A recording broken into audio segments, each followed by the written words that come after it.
She was sold at the altar in a blood-stained wedding dress. Alina Varelli never imagined her father's funeral would be just the beginning of her nightmare. 3 days after she buried him, armed men dragged her from the cemetery and shoved her into a wedding gown still wet with someone else's blood. Her father owed $50 million to a crime empire, and she was the payment.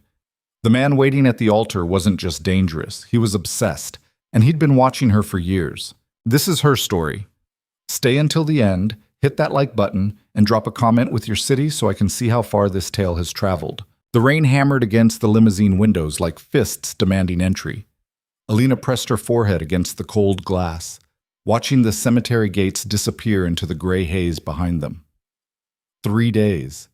Her father had been in the ground for 3 days, and she could still smell the wet earth under her fingernails, still feel the phantom weight of the single white rose she'd dropped onto his casket.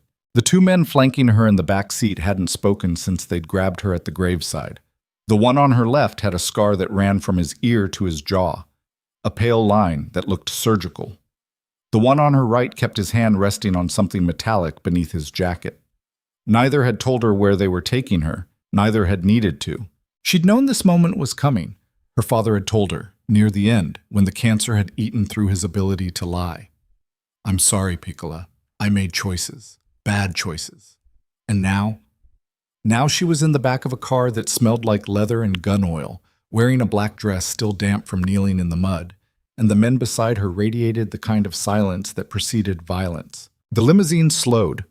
Through the rain-streaked window, Alina saw iron gates, a long drive lined with skeletal trees, and at the end, a stone building that might have been a chapel once, before someone stripped away anything resembling grace.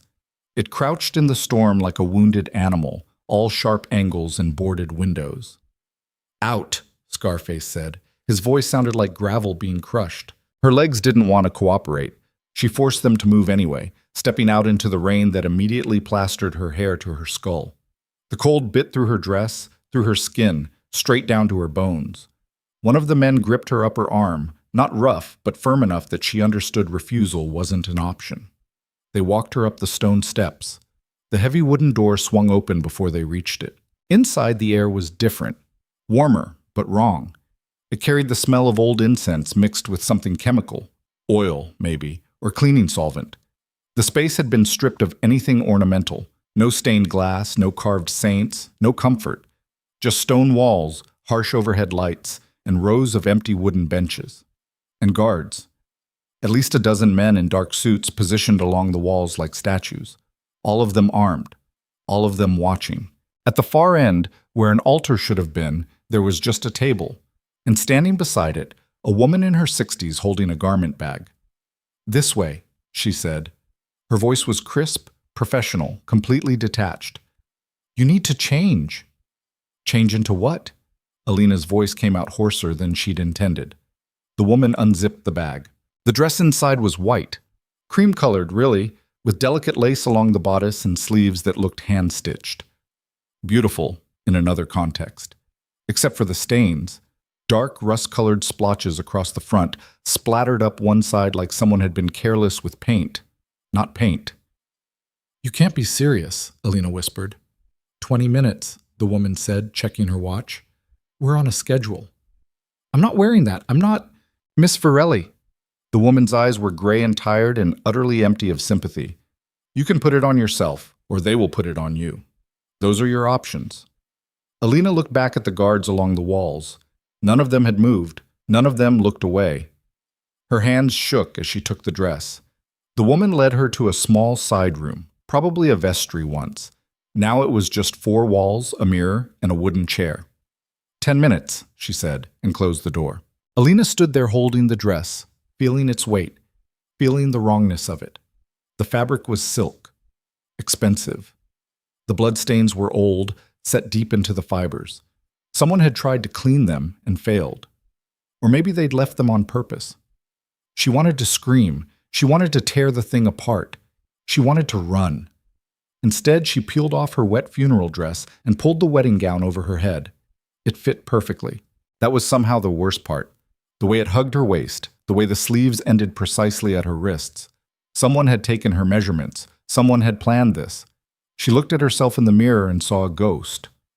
The door opened. The woman returned with a small makeup kit. Sit. No. Sit down, Miss Varelli. I said no, I'm not. He's waiting. The word he landed like a physical blow. Alina sat. The woman worked quickly, efficiently, covering the dark circles under Alina's eyes, adding color to her pale cheeks, painting her lips a shade of red that looked violent against her skin. The whole time, neither of them spoke. When she finished, she stepped back and nodded. Better, let's go. The main space had filled with more people. Men, mostly, in expensive suits that couldn't quite hide the predatory way they moved. They stood in loose groups, smoking, talking in low voices that cut off when Alina emerged. The woman gripped her elbow and steered her toward the front. There was music now. Not traditional, not romantic. Something low and instrumental that hummed through hidden speakers, setting Alina's teeth on edge. And there, standing where a groom would stand, was the man who'd bought her, Raphael Dacour. She'd never seen him in person before, only in newspapers, in grainy surveillance photos her father had shown her years ago when he'd still been pretending he could fix his mistakes. The images hadn't prepared her. He was tall, easily 6'3", with dark hair cut short and features that might have been handsome if they weren't so sharp. Everything about him looked precisely controlled, from his tailored black suit to the way he stood perfectly still while chaos surrounded him. But it was his eyes that stopped her breath. They were fixed on her with an intensity that felt physical. Dark eyes, almost black in the harsh lighting, and they tracked her movement down the aisle like she was the only thing in the room worth seeing. Not hunger. Not cruelty. Fixation. The woman released Alina's arm when they reached the front.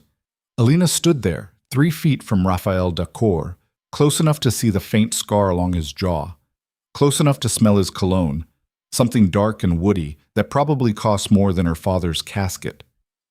Miss Varelli, he said. His voice was quieter than she'd expected. Controlled, like everything else about him, but there was something underneath it, something that vibrated wrong. Thank you for coming. The absurdity of it, the politeness wrapped around the violence, made her laugh, sharp and bitter. Did I have a choice? No, he said simply. You didn't. At least he was honest. A man stepped forward from the side, older, balding, carrying a leather folder. We should begin, he said. Who are you? Alina demanded. I officiate transactions, the man said. This is a transaction. This is insane. This is business. Raphael's voice hadn't changed tone, but something in it made her look at him. Your father made agreements. He signed contracts. He borrowed money he couldn't repay. He's dead. Debts don't die, Miss Varelli. They transfer. To me. To you. The officiant cleared his throat. If we could proceed. No. Alina took a step back. No, I'm not doing this. You can't just... People don't do this anymore. You can't buy people. I'm not buying you, Raphael said. His eyes hadn't left her face. I'm settling an account. Same thing. Is it? You tell me. What happens after? What exactly did my father sell me into? Something flickered across Raphael's expression, too fast to read. Nothing you're imagining. You don't know what I'm imagining. I know you're afraid. Of course I'm afraid. You dragged me here and put me in a dead woman's dress. The dress was new, he said. The blood is pig's blood, for effect. The casualness of it, the way he said for effect like this was theater, made her vision blur red. You're sick. I'm practical. You're a monster. Yes, he agreed, I am, but I'm the monster standing between you and worse monsters. So make your choice, Miss Varelli. Stand here and say the words, or walk out that door and see how far you get.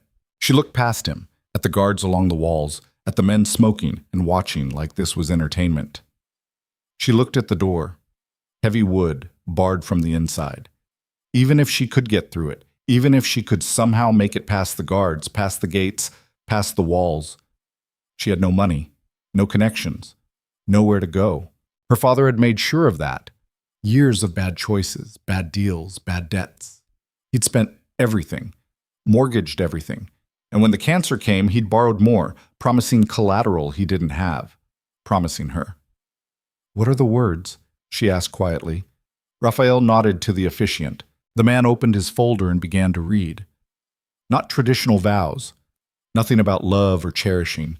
Just legal language, binding language, terms and conditions that made Alina's skin crawl. She barely heard it. The words washed over her like rain, cold and relentless. When it was her turn to speak, she met Raphael's eyes and said, "I agree," with all the warmth of a blade. When it was his turn, he said, "I accept," like he was signing for a package. "Witnessed and sealed," the officiant said, closing his folder. "Congratulations." No one applauded. Raphael reached into his jacket and pulled out a small box. For one horrible moment, Alina thought it was a ring. But when he opened it, she saw a key. "For your room," he said. "You'll want to lock it. From the inside or the outside? Your choice." He handed her the box. Their fingers didn't touch. "Gentlemen," Raphael said, addressing the room without looking away from her, "we're done here." The men began to file out. The guards remained. Alina stood there in her blood-stained dress, holding a key to a room she'd never seen, married to a man who'd bought her like livestock, and felt the full weight of her new reality settle onto her shoulders. "Come with me," Raphael said. It wasn't a request. The estate revealed itself in pieces as they drove. High walls, cameras, gates that opened and closed automatically, sealing them deeper into the compound. The main house was brutalist architecture softened by money, all clean lines and floor-to-ceiling windows that somehow managed to look both modern and fortified. The car stopped under a covered entrance. Raphael got out first, then waited for her to follow. Still that careful distance. Still that fixed attention, like she might evaporate if he looked away. Inside, the house was all marble and recessed lighting. A woman in her 40s appeared. Not a maid, Alina realized. Something else. Her bearing was too confident, her gaze too assessing. "This is Teresa," Raphael said. "She runs the household. Anything you need, ask her." "Mrs. Decor?" Teresa said. The title sounded wrong. "I'll show you to your room." "I'll show her," Raphael said.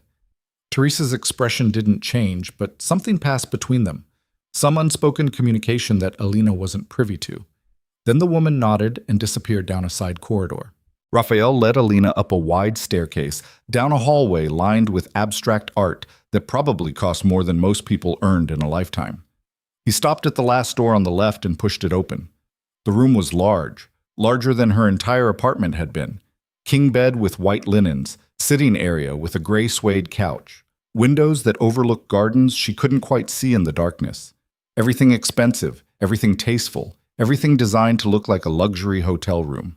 Everything impersonal. "Bathrooms through there," Raphael said, pointing. "Closets stocked. If you need different sizes, tell Teresa." Alina walked to the window. Bars. Decorative, expensive-looking bars, but bars nonetheless. "And if I need to leave?" "The grounds are secure."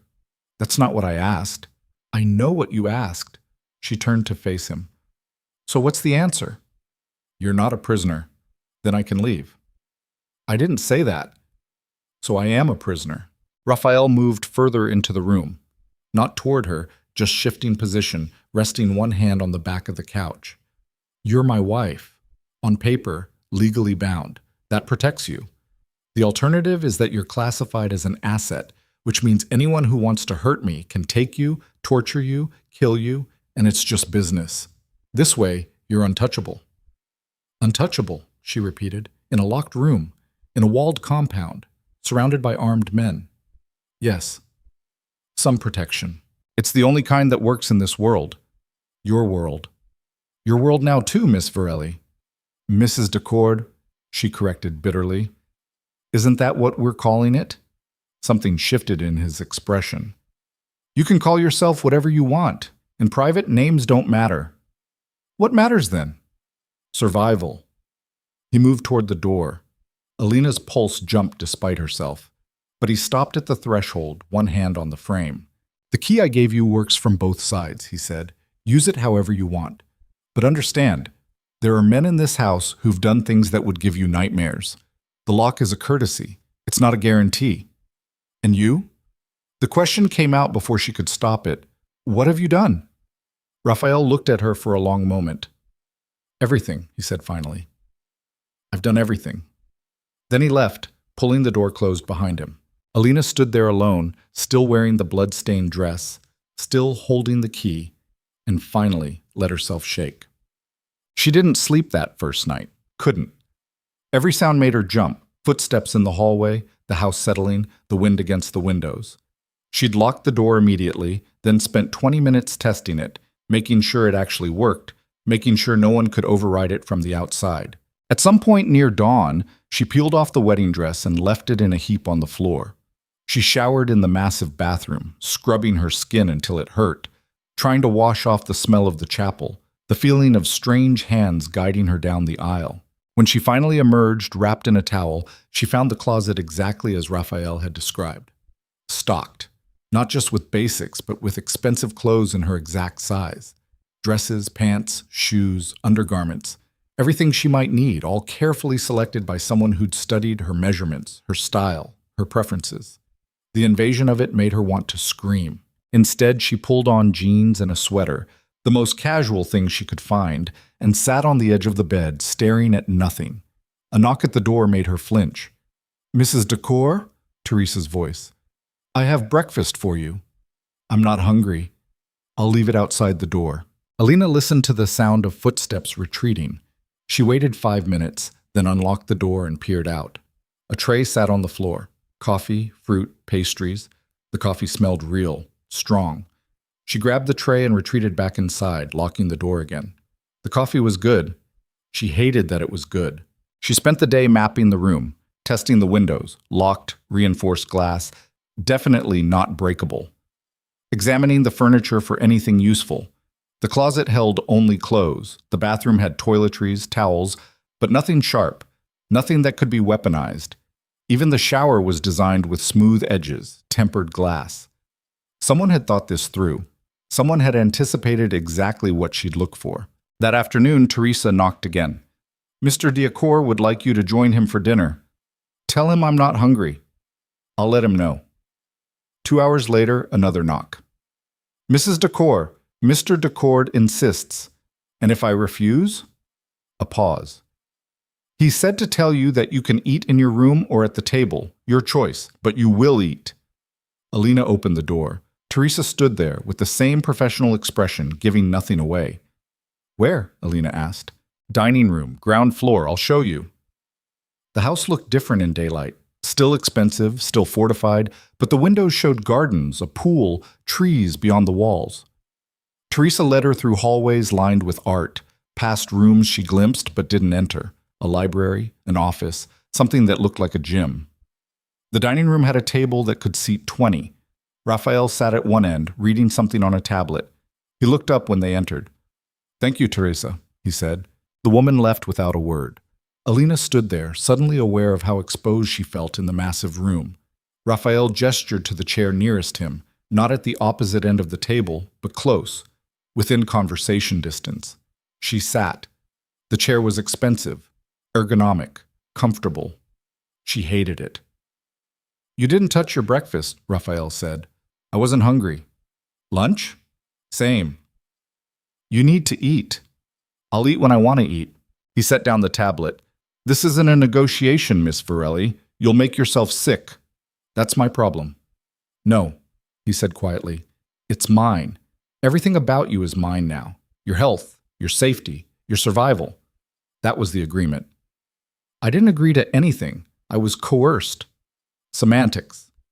A man in a white coat, an actual chef, Alina realized, appeared from a side door carrying plates.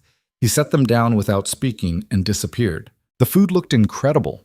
Some kind of pasta and a light sauce, fresh bread, salad with ingredients she couldn't identify. The smell made her stomach clench with hunger despite herself. "Eat," Raphael said. Not a command, just a statement. Alina picked up her fork. She took a bite. It tasted as good as it looked. She took another bite, then another, and realized she was ravenous. She'd barely eaten since her father's funeral, barely kept anything down before that. Raphael watched her for a moment, then went back to his tablet. They ate in silence. When she'd finished half her plate, he spoke again. "I have rules." She set down her fork. "Of course you do. You can move freely inside the house. The grounds are accessible during daylight. There are cameras everywhere. Guards patrol at night. Don't approach the walls, don't try the gates. Or what? Or you'll embarrass yourself when they stop you. That's it? That's your prison? It's not a prison. It's a protection. You keep saying that. Because it's true. He looked at her directly. There are people who would use you to hurt me. People who would take you apart piece by piece and send me the video. This house, these walls, these rules. They keep you alive. How thoughtful. It's practical. Everything's practical with you, isn't it? The dress, the ceremony, the room, all of it calculated. Yes, he said simply. And me? Am I just another calculation? Something changed in his expression. Subtle, but there. You're the variable I didn't account for. What does that mean? He didn't answer. Instead, he stood. I have work. Teresa will show you around tomorrow if you want. Or you can stay in your room. Your choice. Always my choice, Alina said bitterly. As long as I choose what you want. Raphael paused at the doorway. I want you safe, he said. Everything else is negotiable. Then he was gone. The days blurred together. Alina established a routine because the alternative was madness. She woke early, tested the locked door, showered, dressed. She ate breakfast alone in her room. Mid-morning, she'd venture out, exploring the house bit by bit. The library became her sanctuary. 2 stories of books, most of them in languages she didn't speak, but enough in English to keep her occupied. She'd curl up in a leather chair by the window and read, watching the guards patrol outside, counting their routes, timing their rotations. Raphael kept his distance. She'd see him sometimes. In the hallway, in his office, through an open door, once in the gym at dawn, moving through some kind of martial arts routine that looked lethal and precise. He'd nod at her. She'd ignore him. Teresa ran the house with quiet efficiency. She never asked personal questions, never offered unwanted advice. She simply made sure Alina had everything she needed: clothes, books, food that appeared at regular intervals, whether Alina asked for it or not. The other staff were ghosts. They cleaned when she wasn't in her room, restocked the closet while she slept, left meals outside her door at exact times. She never saw them. It was deliberate, she realized. Raphael didn't want her forming connections, didn't want her finding allies. 2 weeks in, she started testing boundaries. She woke at 3 in the morning and tried her door. Unlocked. She walked the hallways in darkness, mapping the house by moonlight through the windows. She found Raphael's office, locked. The gym, open. The kitchen, massive, professional grade, empty at this hour.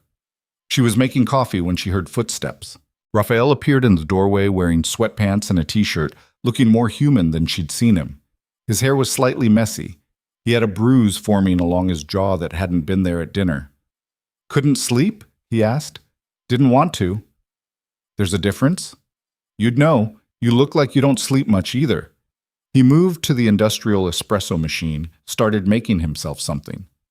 I sleep enough. Hence the bruise? His hand moved to his jaw automatically, then dropped. Training accident. You train at midnight?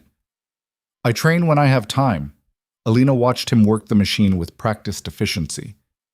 You do everything yourself? No staff for this? I prefer to do some things myself. Control thing? Survival thing. The espresso machine hissed. Raphael pulled 2 cups from the cupboard. How do you take it? I don't. You were making coffee. For something to do. He poured anyway, handed her a cup. Humor me. She took it.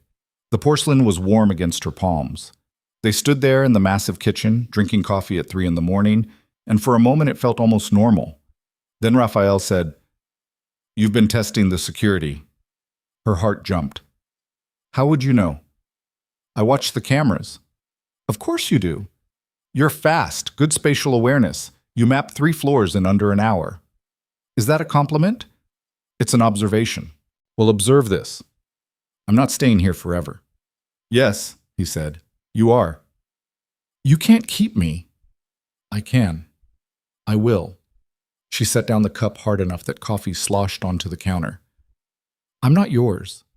Legally, you are. Legally is just paper. Paper signed in blood.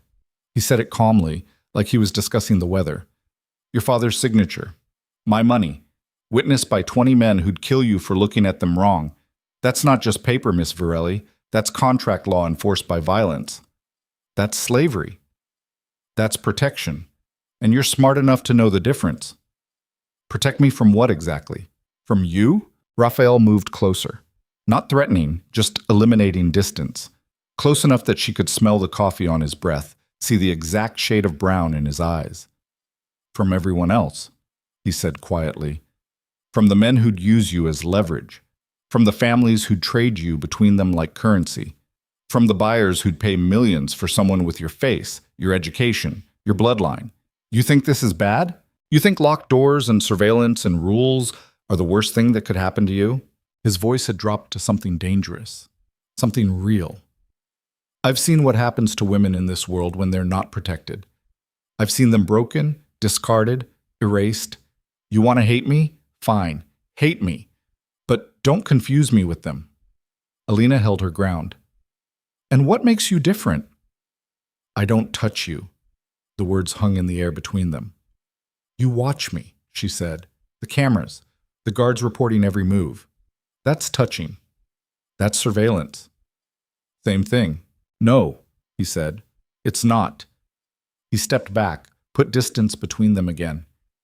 Go back to bed, Miss Varelli. Test the security tomorrow if it makes you feel better. But understand, you won't find a way out, because there isn't one. He left his coffee on the counter and walked out. Alina stood there alone in the massive kitchen, hands shaking, and realized she'd been holding her breath. I'll check. 3 weeks in, something changed. The household staff started acknowledging her. Not much. A nod, a quiet, "Good morning, Mrs. Dacour," but enough that she felt less like a ghost. Teresa asked her preferences for meals. The groundskeeper smiled at her through the window. Raphael started joining her for dinner regularly. Not every night, but often enough that it became routine. They'd sit at the absurdly large table, eating food prepared by chefs she never saw, and talk about nothing important. Books, art, the weather. Never the business, never his work, never the guards, or the guns, or the cameras. It felt surreal. One evening, she pushed. What exactly do you do? Raphael looked up from his plate. You know what I do. I know what my father said you did. Import, export, distribution. Very vague, very careful. It's better if we keep it vague. Better for who? For you. I'm already neck deep in this. Might as well know what I'm neck deep in. He set down his fork.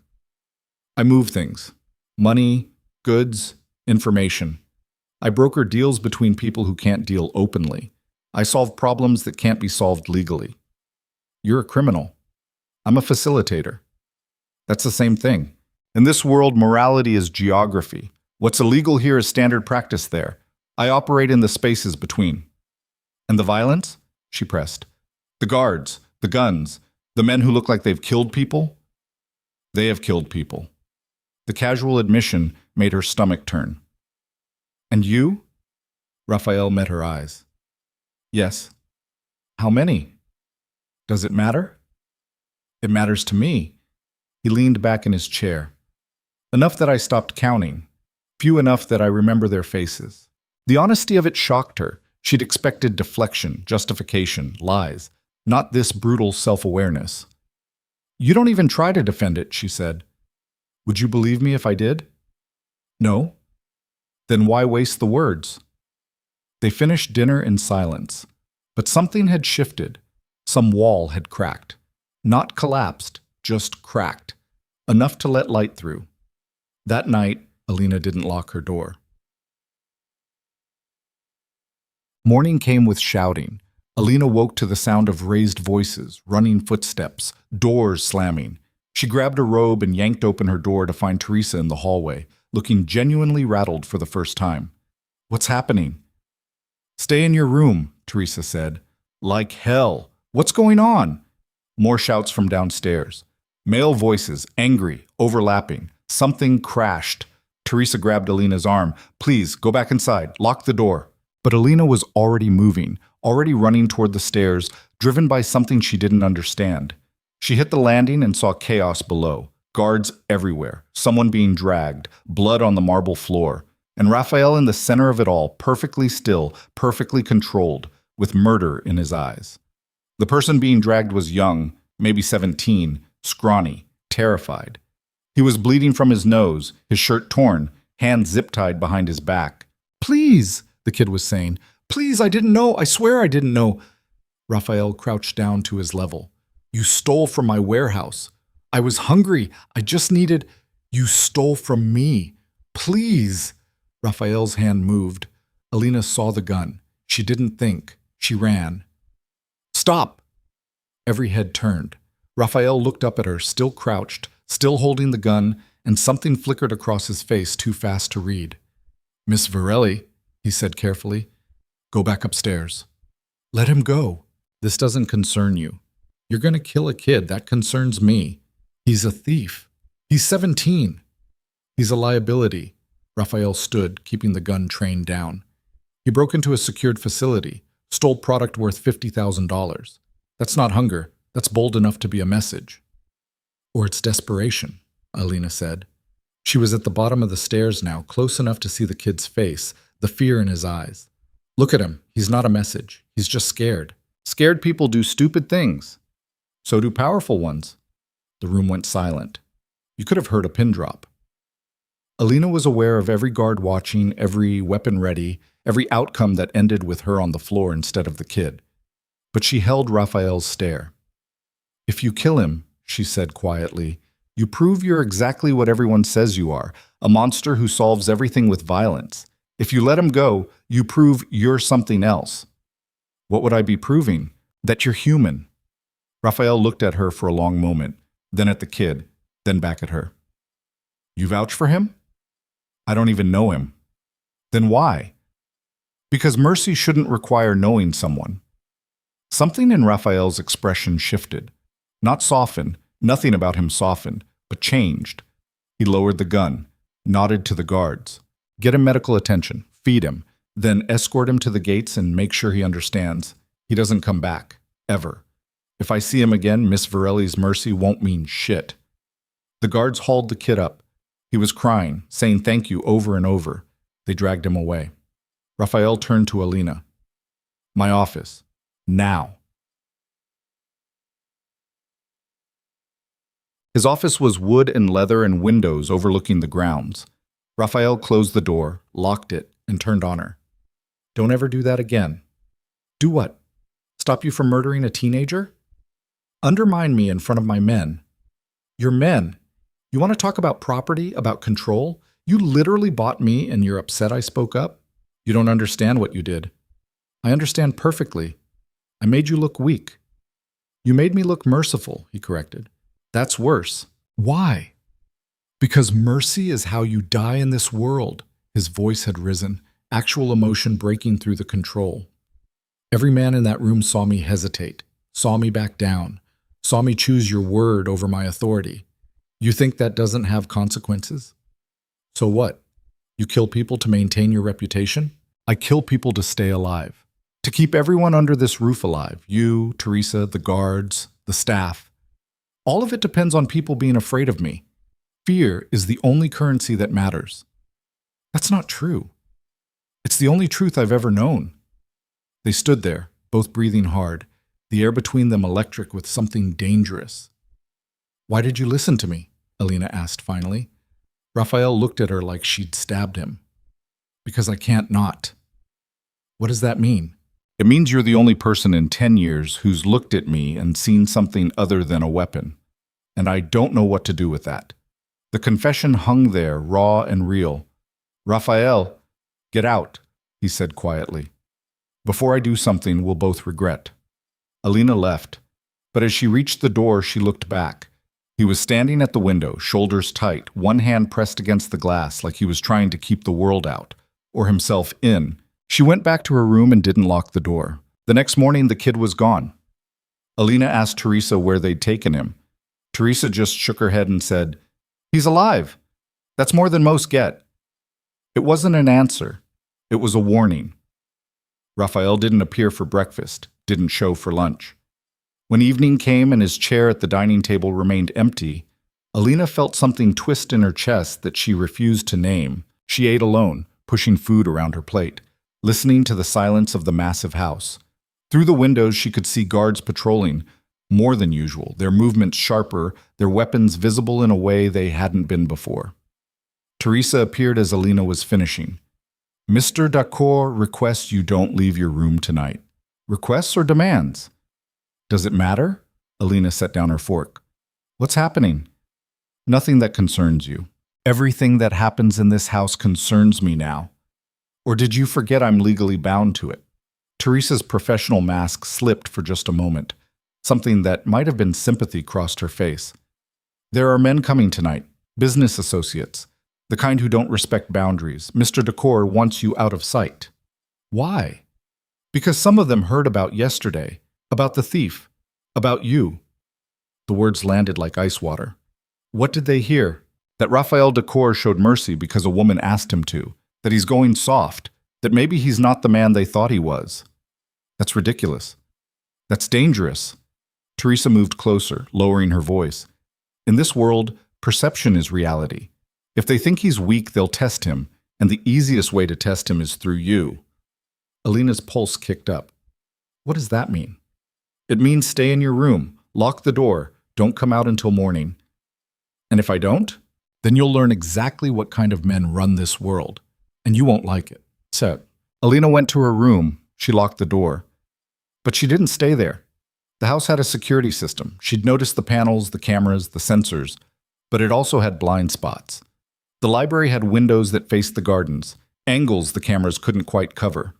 If she was careful, if she timed it right, she waited until full dark, changed into black jeans, a dark sweater, soft-soled shoes that wouldn't echo on the marble. She'd spent weeks mapping this house, memorizing routines, counting guard rotations. Now she put it to use. The hallway was empty. She moved quickly, keeping to the shadows, avoiding the cameras she knew were there. Down the back stairs, through the servants' corridor she'd discovered 2 weeks ago. Into the library, through the side door that didn't quite latch properly. The library was dark, except for moonlight through the tall windows. Alina moved to the corner where the surveillance angles couldn't reach and positioned herself behind a bookshelf with a sightline to the front drive.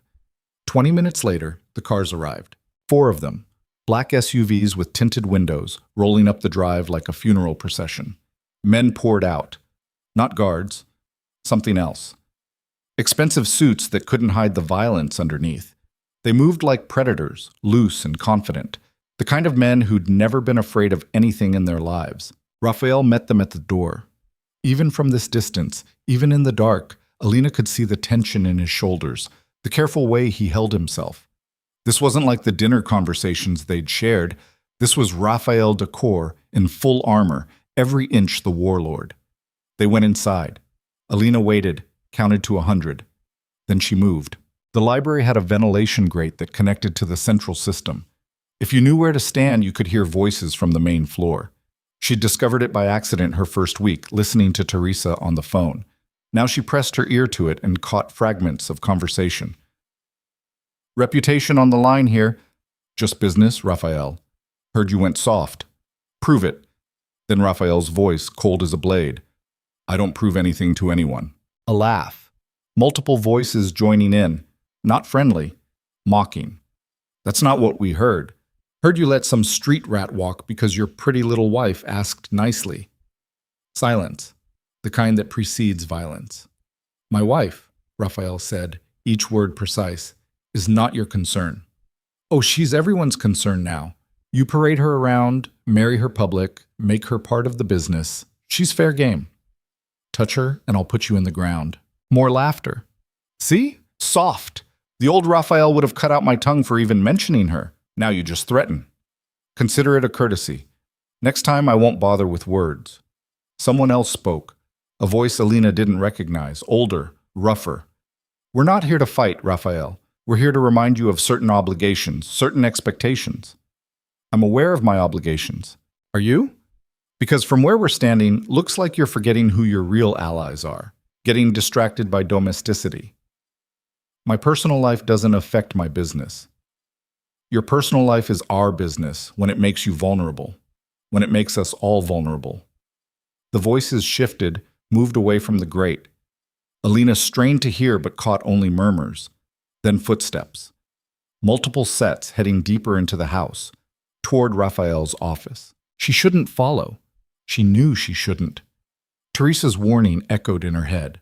Don't come out. Don't let them see you. Don't give them ammunition. But something in Raphael's voice, that careful control wrapped around something jagged, made her move. The corridor outside Raphael's office had an alcove where staff waited during meetings. Alina slipped into it, pressing herself against the wall, barely breathing. Through the partially open door, she could see inside. 6 men plus Raphael. They'd spread out around the room, claiming territory, making themselves comfortable in a space that wasn't theirs. Raphael stood behind his desk, positioned so his back was to the window, giving him sightlines to all of them. The older man, silver hair, expensive watch, scar tissue around his knuckles, leaned against the desk like he owned it. Here's the situation, he said. The families are concerned. You've always been reliable, Raphael. Cold. Efficient. But lately you're making choices that don't align with our interests. Such as? Sparing thieves, showing mercy, getting married like some civilian. My marriage was a business transaction. Was it? Because it doesn't look that way. Looks personal. Looks like you're building something other than empire. Raphael's hands were flat on the desk. Alina could see his fingers, the way they pressed down just slightly, anchoring himself. What I do in my personal time doesn't concern the council. Everything you do concerns us. You hold territory, Raphael. You broker deals that affect all the families. You don't get to compartmentalize your life like some accountant. Then tell me what you want. The silver-haired man smiled. It didn't reach his eyes. Proof. Of what? That you're still the man we know. That mercy was a momentary lapse. That the wife is just an asset, not an influence. And how would I provide this proof? There's a situation, South Docks. A crew's been skimming product, undercutting prices, disrespecting territorial agreements. Normally, we'd handle it internally, but given the current concerns, we thought you might want to make a statement. Raphael didn't move. What kind of statement? The permanent kind. All of them. Public enough to send a message. Brutal enough to remind everyone why we don't cross you. The air in the office changed, thickened. You want a massacre, Raphael said flatly. We want the old Raphael, the one who didn't hesitate, the one who understood that in this business, mercy is just weakness with better PR. Alina's heart was hammering so hard she thought they might hear it. She watched Raphael's face, looking for some sign, resistance, disgust, anything human. He gave them nothing. When? He asked. Tonight. We'll provide the location, the logistics. You provide the execution. Literally. The silver-haired man pushed off the desk. Do this, and the concerns go away. The families stay aligned. Business continues. And if I refuse? Then we'll have to reevaluate our association, which would be unfortunate for everyone. The threat hung there, unsubtle. Raphael nodded slowly. Give me an hour. I'll gather my team. Good man. The silver-haired man moved toward the door. The others followed. Oh, and Raphael, bring the wife. Every muscle in Raphael's body went rigid. No. It's not a request. We want her to see what this life really is, what you really are. Call it education. She stays here. She comes with us, or the deal's off. The man smiled that empty smile again. Your choice. They filed out, footsteps echoing down the hallway. Alina pressed herself further into the alcove, holding her breath as they passed. None of them looked her direction. When they were gone, she heard something from inside the office. A sharp crack. She peered around the corner and saw Raphael standing over his desk, breathing hard, a split in the wood where his fist had connected. He stood there for a long moment, head bowed, shoulders heaving. Then he pulled out his phone and made a call. Teresa, get Alina, bring her to my office. Now. Alina didn't wait. She ran. She made it back to her room before Teresa arrived. Locked the door, changed clothes, messed up her hair like she'd been sleeping. When the knock came, she opened it looking confused. Mr. Decor needs you, Teresa said. Her face was pale.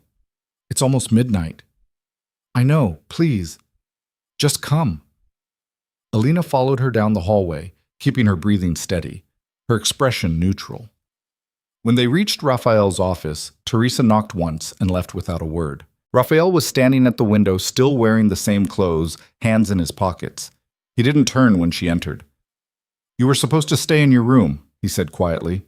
Her stomach dropped. "I did." "Don't lie to me, Alina. There's a camera in the library. Blind spot by the window. I know about it. I put it there. But the side door? That has a sensor."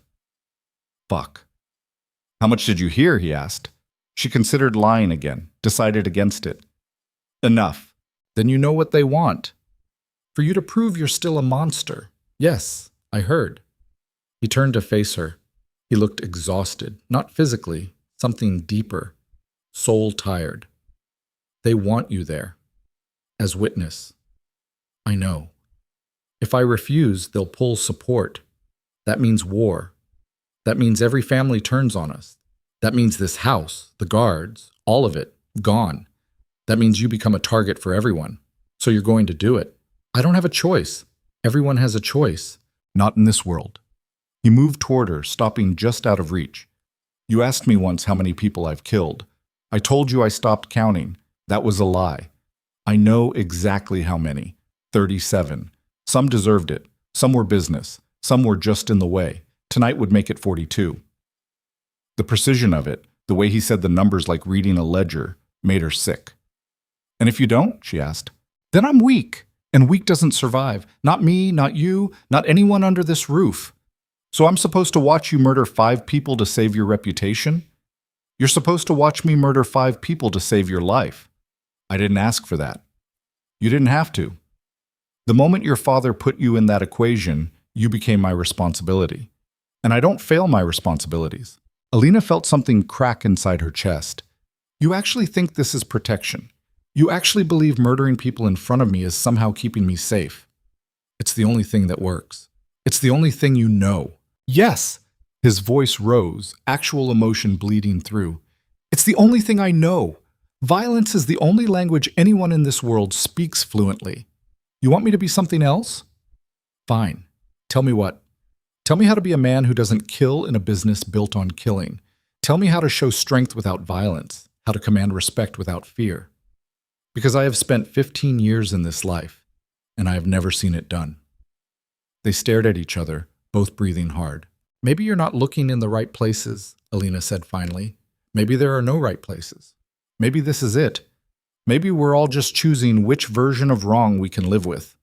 He turned away back to the window. "Get dressed. Something dark, nothing expensive. We leave in 20 minutes. "Raphael."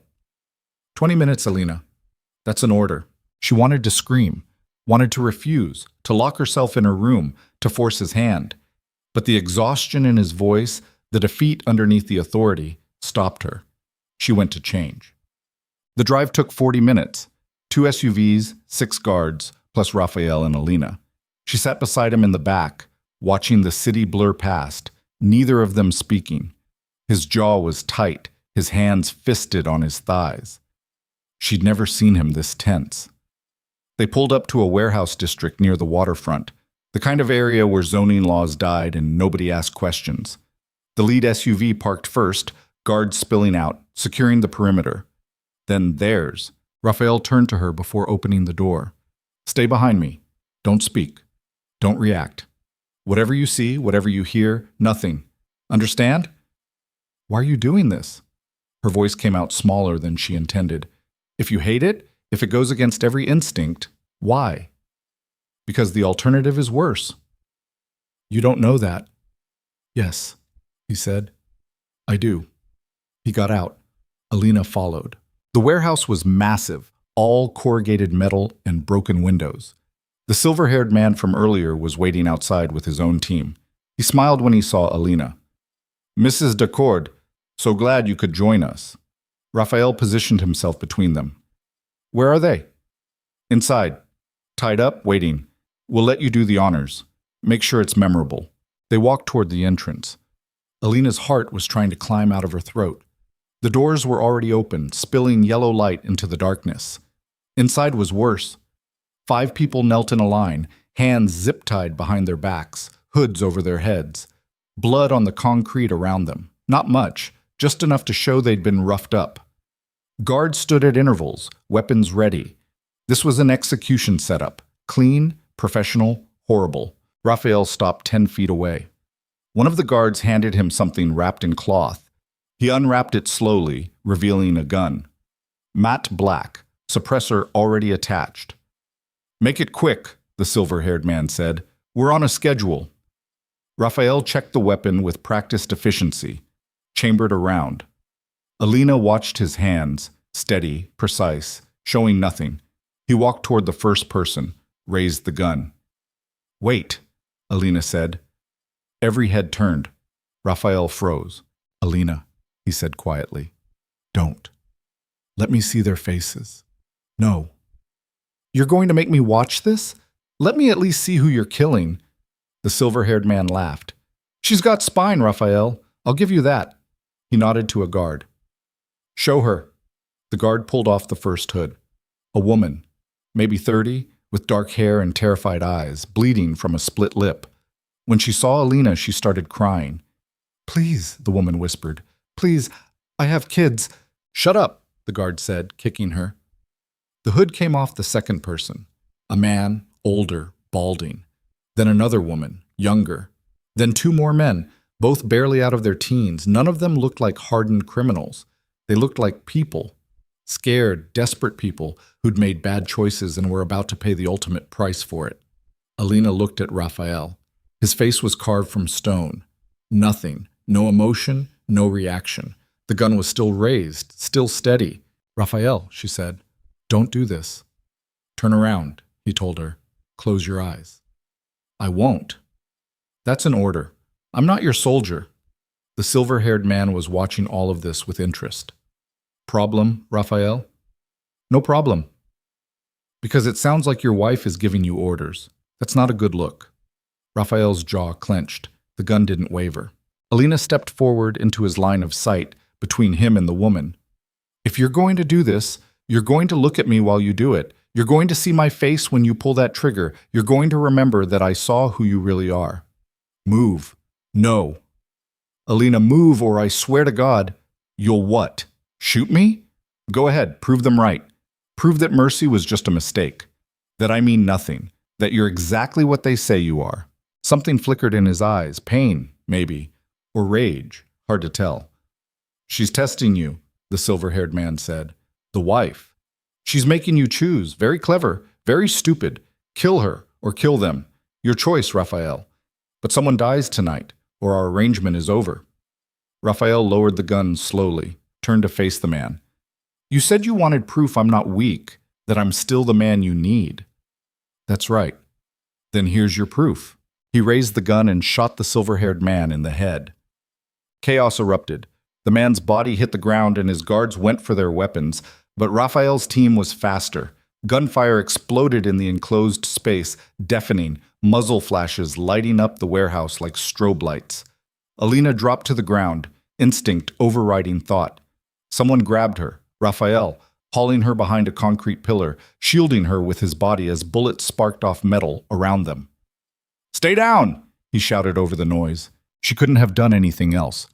Her ears were ringing, her heart trying to explode, every nerve screaming. Raphael leaned around the pillar and fired 3 times, precise shots that dropped 2 men. His team was advancing, professional, coordinated. The other guards didn't stand a chance. 15 seconds. That's how long it took. 15 seconds of absolute violence and then silence except for ringing ears and someone moaning. Raphael pulled Alina to her feet, checked her over with quick, efficient hands. "Are you hurt?" She couldn't speak, just shook her head. "Get her to the car," he told one of his guards. "Now." "What about them?" The guard gestured to the 5 people still kneeling, still tied, now screaming behind their hoods. Raphael looked at them, then at Alina. "Cut them loose, give them money, enough to disappear. Make sure they understand they saw nothing, they know nothing, they don't exist." The guard nodded and moved to comply. Raphael grabbed Alina's arm and pulled her toward the exit. Outside, the night air hit her like cold water. She sucked it in, trying to stop shaking, trying to process what just happened. "Get in the car," Raphael said. "You killed him. You just—" Get in the fucking car, Alina. She got in. Raphael slid in beside her. The driver peeled out before the door even closed, tires screaming, racing away from the warehouse. They drove in silence for 5 minutes. Then Raphael pulled out his phone and made a call. It's done. Dominic Salazar is dead. Yes, I'm aware of the implications.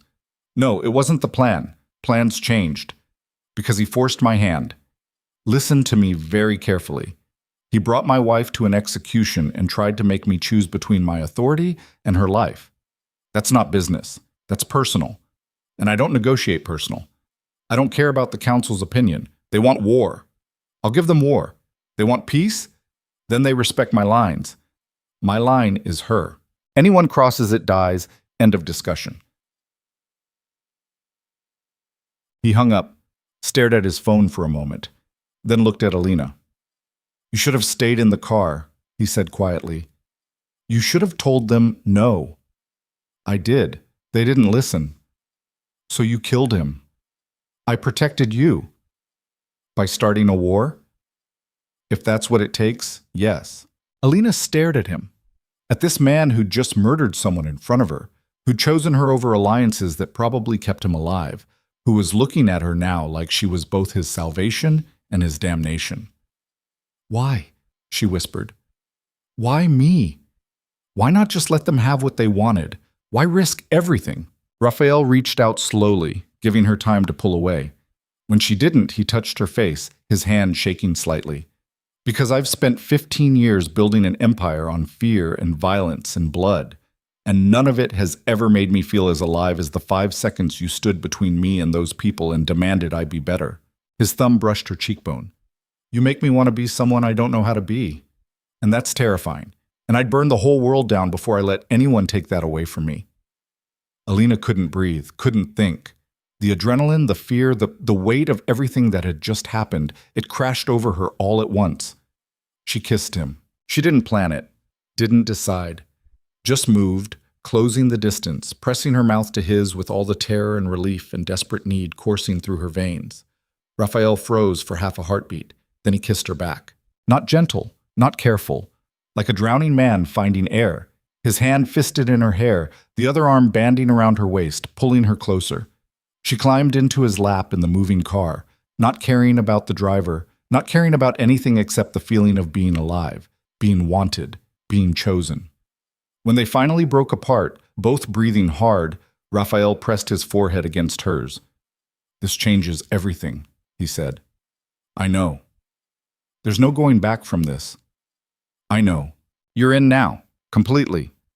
No more pretending you're separate from this world. No more pretending you're just a transaction. Alina pulled back enough to look at him. His eyes were wild, vulnerable in a way she'd never seen. Then stop pretending you don't feel this too. I've felt it since the moment I saw you 3 years ago at your father's office. You walked in wearing a blue dress, and you looked at me like I was a problem to solve. I've been ruined ever since. 3 years. I watched you, studied you, told myself it was reconnaissance, that I was planning ahead. But the truth? I was obsessed. And when your father came to me desperate, when he offered you as collateral, I took it, not because of the debt, because I couldn't stand the thought of you ending up with someone else. The confession hung between them, raw and honest and dangerous. You bought me because you wanted me, Alina said slowly. I bought you because I'm selfish, because I'm a monster, because I saw something beautiful and I took it like I take everything. And now? Now I'm trying very hard not to be that person, which is why you need to tell me to stop. Tell me this is a mistake. Tell me you hate me. Alina looked at him, at the man who'd killed for her, who'd chosen her, who was looking at her like she held his entire world in her hands. I can't, she whispered. Why not? Because I think I'm falling for you, and that's the most terrifying thing I've ever admitted. Raphael made a sound low in his throat and kissed her again. Slower this time, deeper, like he was memorizing the taste of her. When the car pulled up to the estate gates, neither of them wanted to let go. Inside, the house was quiet. The guards had already returned through different routes. Teresa was waiting in the foyer, took one look at them, disheveled, hands linked. Something fundamental shifted between them, and nodded. I'll make sure you're not disturbed, she said quietly. Raphael led Alina upstairs, to his room, not hers. It was larger, darker, all masculine lines and minimal furniture. He closed the door and locked it, stood there looking at her. Last chance, he said. Well, walk away now and we can pretend this didn't happen. I don't want to pretend. Alina, I spent 3 weeks in this house being afraid of you, of what you represent, what you're capable of. But tonight I saw something else. I saw a man who chose mercy when it would have been easier to choose violence, who risked everything to protect me. And I'm tired of fighting what I feel. What do you feel? She crossed the space between them, put her hands on his chest, felt his heart hammering beneath her palms. Like I'm exactly where I'm supposed to be. Even if it's insane, even if it's dangerous, even if everyone would tell me to run. Raphael covered her hands with his. I can't promise you normal. I can't promise you safe. Everything I touch turns to violence eventually. Then I'll just have to be stronger than the violence. You already are. He kissed her again, and this time there was no hesitation, no doubt. Just need and want, and the desperate knowledge that they'd crossed a line neither of them could uncross. They fell into his bed still half-dressed, urgent and clumsy and real. Raphael's hands shook as he touched her, like she was breakable, like she was precious. Alina had never felt more powerful. Afterward they lay tangled together in the dark, skin against skin, heartbeats slowing to sync. Raphael traced patterns on her shoulder, his touch almost reverent. This is going to make everything harder, he said quietly. The families, the alliances, when they find out you're not just a transaction, that you actually mean something to me, they'll use it. They'll come after you. Let them try. I'm serious. So am I. She propped herself up on one elbow, looking down at him. I survived my father's death, survived being sold, survived tonight. I'm not fragile. I know. That's what scares me. Why? Because I can protect you from external threats, but I can't protect you from me, from what being with me will turn you into. Maybe I don't need protecting from that. Maybe I need to decide for myself who I want to be. Raphael pulled her down, kissed her forehead. You're going to destroy me, or save you. Same thing, maybe.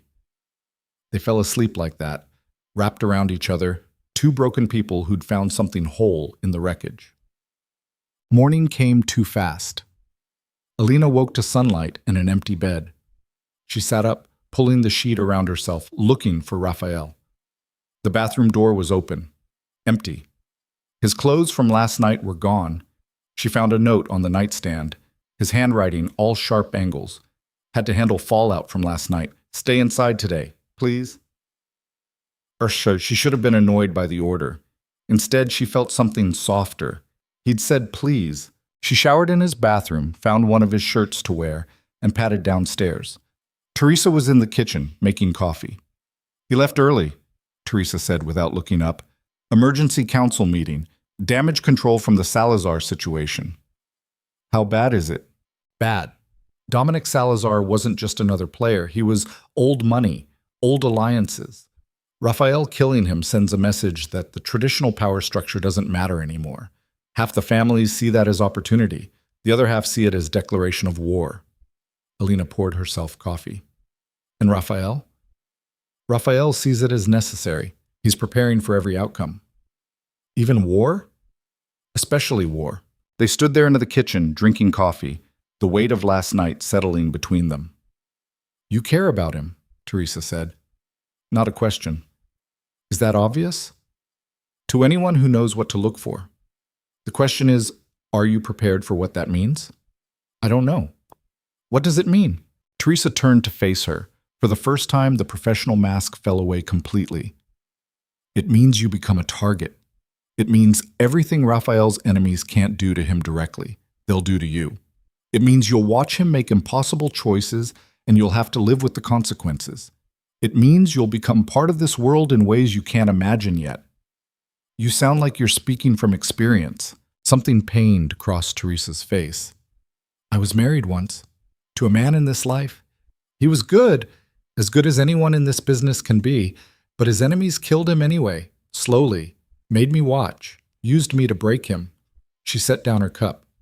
I'm not trying to scare you. I'm trying to prepare you. Because once you step fully into this world, there's no stepping back out. What if I've already stepped in? Then you'd better learn to fight, because they will come for you, and Raphael can't be everywhere. As if summoned by the conversation, the front gate alert chimed. Teresa checked the security panel, frowned. We're not expecting anyone. Alina moved to the window. A single car at the gate, expensive sedan, no visible weapons. The driver got out, a woman in her 50s, gray suit, carrying a briefcase. Who is she? Alina asked. Teresa's frown deepened. I don't know, but she's alone, which is either very stupid or very dangerous. The intercom buzzed. Teresa answered. State your business. My name is Veronica Chen. The woman's voice was calm, professional. I'm an attorney representing the Salazar family. I have a message for Mrs. Decord. Alina and Teresa exchanged glances. Mrs. Decord doesn't take meetings, Teresa said. She'll want to take this one. Tell her it's about her father. Alina's blood went cold. Let her in. Alina, let her in. Teresa hesitated, then pressed the button. The gate opened. The woman drove up, parked, walked to the door like she'd been invited for tea. Teresa let her in, positioning guards at every exit. The woman seemed unbothered by the show of force. She set her briefcase on the foyer table and opened it, pulling out a manila folder. Mrs. Decord, she said, extending her hand. Alina didn't take it. You have 2 minutes. I'll need less. The woman opened the folder, pulled out a photograph. Do you recognize this man? Alina looked at the photo. Her breath caught. Her father. But not from recently. This was years ago, maybe a decade. He was standing outside what looked like a warehouse, shaking hands with someone whose face she recognized from last night, Dominic Salazar. What is this? Alina asked, voice tight. Your father and Dominic Salazar were business partners. For 15 years, they ran operations together. Import, export, all of it. Your father was the legitimate front. Dominic was the muscle. They made millions. That's not possible. My father wasn't. Your father was neck deep in this world long before he owed Raphael Decord a dime. The woman pulled out more documents, bank statements, transfer records, correspondence, all of it proving your father's involvement. Alina's hand shook as she looked through the papers. Dates, numbers, signatures that looked like her father's handwriting. Why are you showing me this? Because the $50 million debt your father supposedly owed Raphael? It was a setup. Dominic and your father staged it. They needed a way to get someone inside Raphael's organization, someone he wouldn't suspect, someone he'd trust. The room tilted. Me, you. The woman's expression softened slightly. Your father sold you to Raphael knowing you'd be the perfect spy, knowing Raphael had been watching you, knowing he'd take the deal. You were supposed to get close, gather information, report back. Then when the time was right, you'd help bring Raphael down from the inside. No. Alina shook her head. No, my father wouldn't. He was dying. He was desperate. He was a gambler and a criminal who used his daughter as a final play. I'm sorry. Truly. But you need to know the truth before you get in any deeper. The woman closed the folder, pushed it across the table toward Alina. Dominic's family wants peace. Raphael killed their patriarch, but they understand why. They know Dominic overstepped. They're willing to let it go if Raphael agrees to certain terms. What terms? A meeting. Neutral territory. Raphael and whoever he trusts from his side. The Salazar family representatives, no weapons, no violence, just talk. And if he refuses? Then war. And wars in this world don't end until everyone's dead. The woman picked up her briefcase. Think about it. Show him the folder. The meeting is scheduled for tomorrow night. Location will be sent through secure channels. She moved toward the door, then paused. For what it's worth, Mrs. Decord, I don't think you knew about your father's plan. I think you're genuinely caught in the middle. But be careful. In this world, innocence is just another weapon people use against you. She left. Alina stood there, holding the folder, feeling like the ground had opened beneath her feet. Teresa touched her arm. Alina, I need to see Raphael. He's in meetings all day. He won't be back until now. I need to see him now. Teresa pulled out her phone, made a call, spoke in rapid Italian. When she hung up, she nodded. He's coming, 20 minutes. Alina sat down on the stairs, the folder in her lap, and waited. Her mind was spinning, trying to reconcile the father she'd known, weak, desperate, dying, with the man in these documents, a criminal, a manipulator, someone who'd used his own daughter as collateral in a game she didn't even know she was playing. Had it all been a lie? The cancer, the debt, the desperation? Or had he really been dying and decided to go out with one last con? Either way, she'd been the pawn, the asset, the thing he'd sacrificed, just like she'd accused Raphael of treating her. Except Raphael had never lied about what he was, had never pretended to be anything other than a monster. Her father, the man she'd buried, the man she'd mourned. He'd worn the mask of a victim while planning betrayal. Footsteps. Fast. Urgent. Raphael burst through the door, still in a suit from the meeting, looking like he'd run the whole way. His eyes found her immediately. What happened? Teresa said it was urgent. Alina held up the folder. Raphael took it, flipped it open, scanned the contents. With each page, his expression grew darker. Where did you get this? A lawyer representing the Salazar family. She came here about an hour ago. And you let her in? She said it was about my father. I needed to know. Raphael was still reading, jaw clenched, fingers gripping the papers hard enough to crease them. When he finished, he looked at her. How much of this did you know? The question landed like a physical blow. What? Your father's involvement, the setup. How much did you know? Nothing. I knew nothing. Raphael, I believed he was just desperate, that he'd made mistakes. Did you? She stood up, anger flooding through the shock. Are you seriously asking me if I was in on this? If I'm some kind of plant? I'm asking because I need to know. You need to... She couldn't finish, the betrayal of it, the fact that he could even question her after last night, after everything. Fuck you. Alina, no, fuck you. I just found out my father used me as bait in some elaborate con game, that everything I thought I knew about him was a lie. And your first instinct is to interrogate me? My first instinct is to protect what's mine, and if that means asking hard questions, I'm not yours. I'm not anyone's. I'm a person who's been manipulated by everyone in my life, apparently, including you. I never manipulated you. You bought me. You forced me into marriage. You surrounded me with guards and cameras and rules. How is that not manipulation? Because I was honest about what I was doing. I never lied, never pretended, never hid behind what? Behind dying in debt? At least my father had an excuse. What's yours? Raphael's controls snapped. He slammed the folder down on the table hard enough to make Teresa flinch. My excuse is that I spent 3 years watching you from a distance, knowing I could never have you, knowing you were too good for this world. And when the opportunity came, yeah, I took it. I bought you. I married you. I made you mine in every legal way possible. Because I'm selfish and possessive and completely fucked up when it comes to you. He moved closer, voice dropping. But I never lied. I never pretended to be something I'm not. I showed you exactly who I am, monster, killer, criminal, and I gave you the choice to walk away. You didn't. You stayed. You challenged me, changed me, made me want to be better. So forgive me if I need to know whether the woman I just started a war for is who she says she is. Alina's vision blurred with tears. I don't know who I am anymore. I thought I was someone's daughter. Turns out I was someone's weapon. I thought I was your prisoner. Turns out I might be your... She couldn't say it, couldn't make herself that vulnerable. I don't know what I am to you. Raphael's expression cracked. He reached for her, pulled her against his chest, one hand in her hair, the other wrapped around her waist. You're everything, he said roughly. You're the only real thing in my life, and that terrifies me.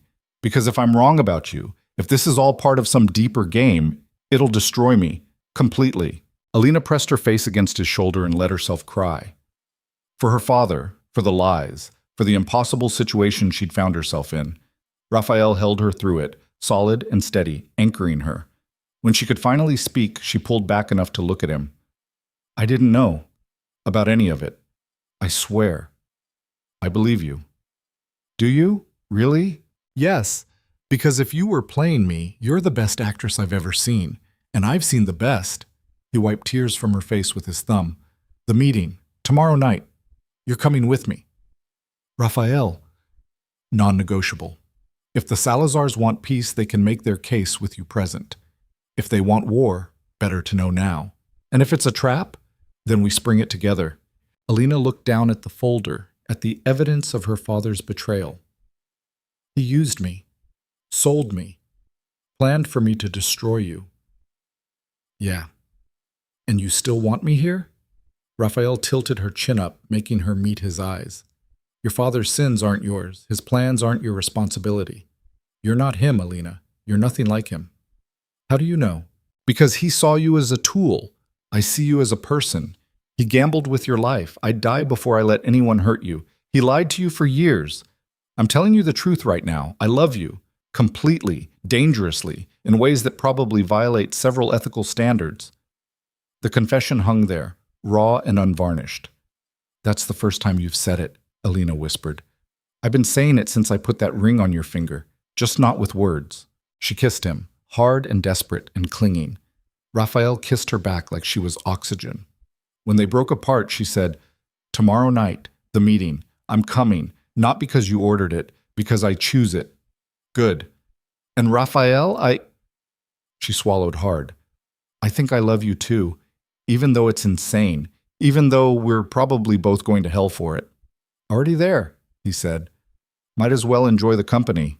They stood there in the foyer holding each other, while Teresa quietly collected the folder and disappeared, giving them privacy for their shared ruin.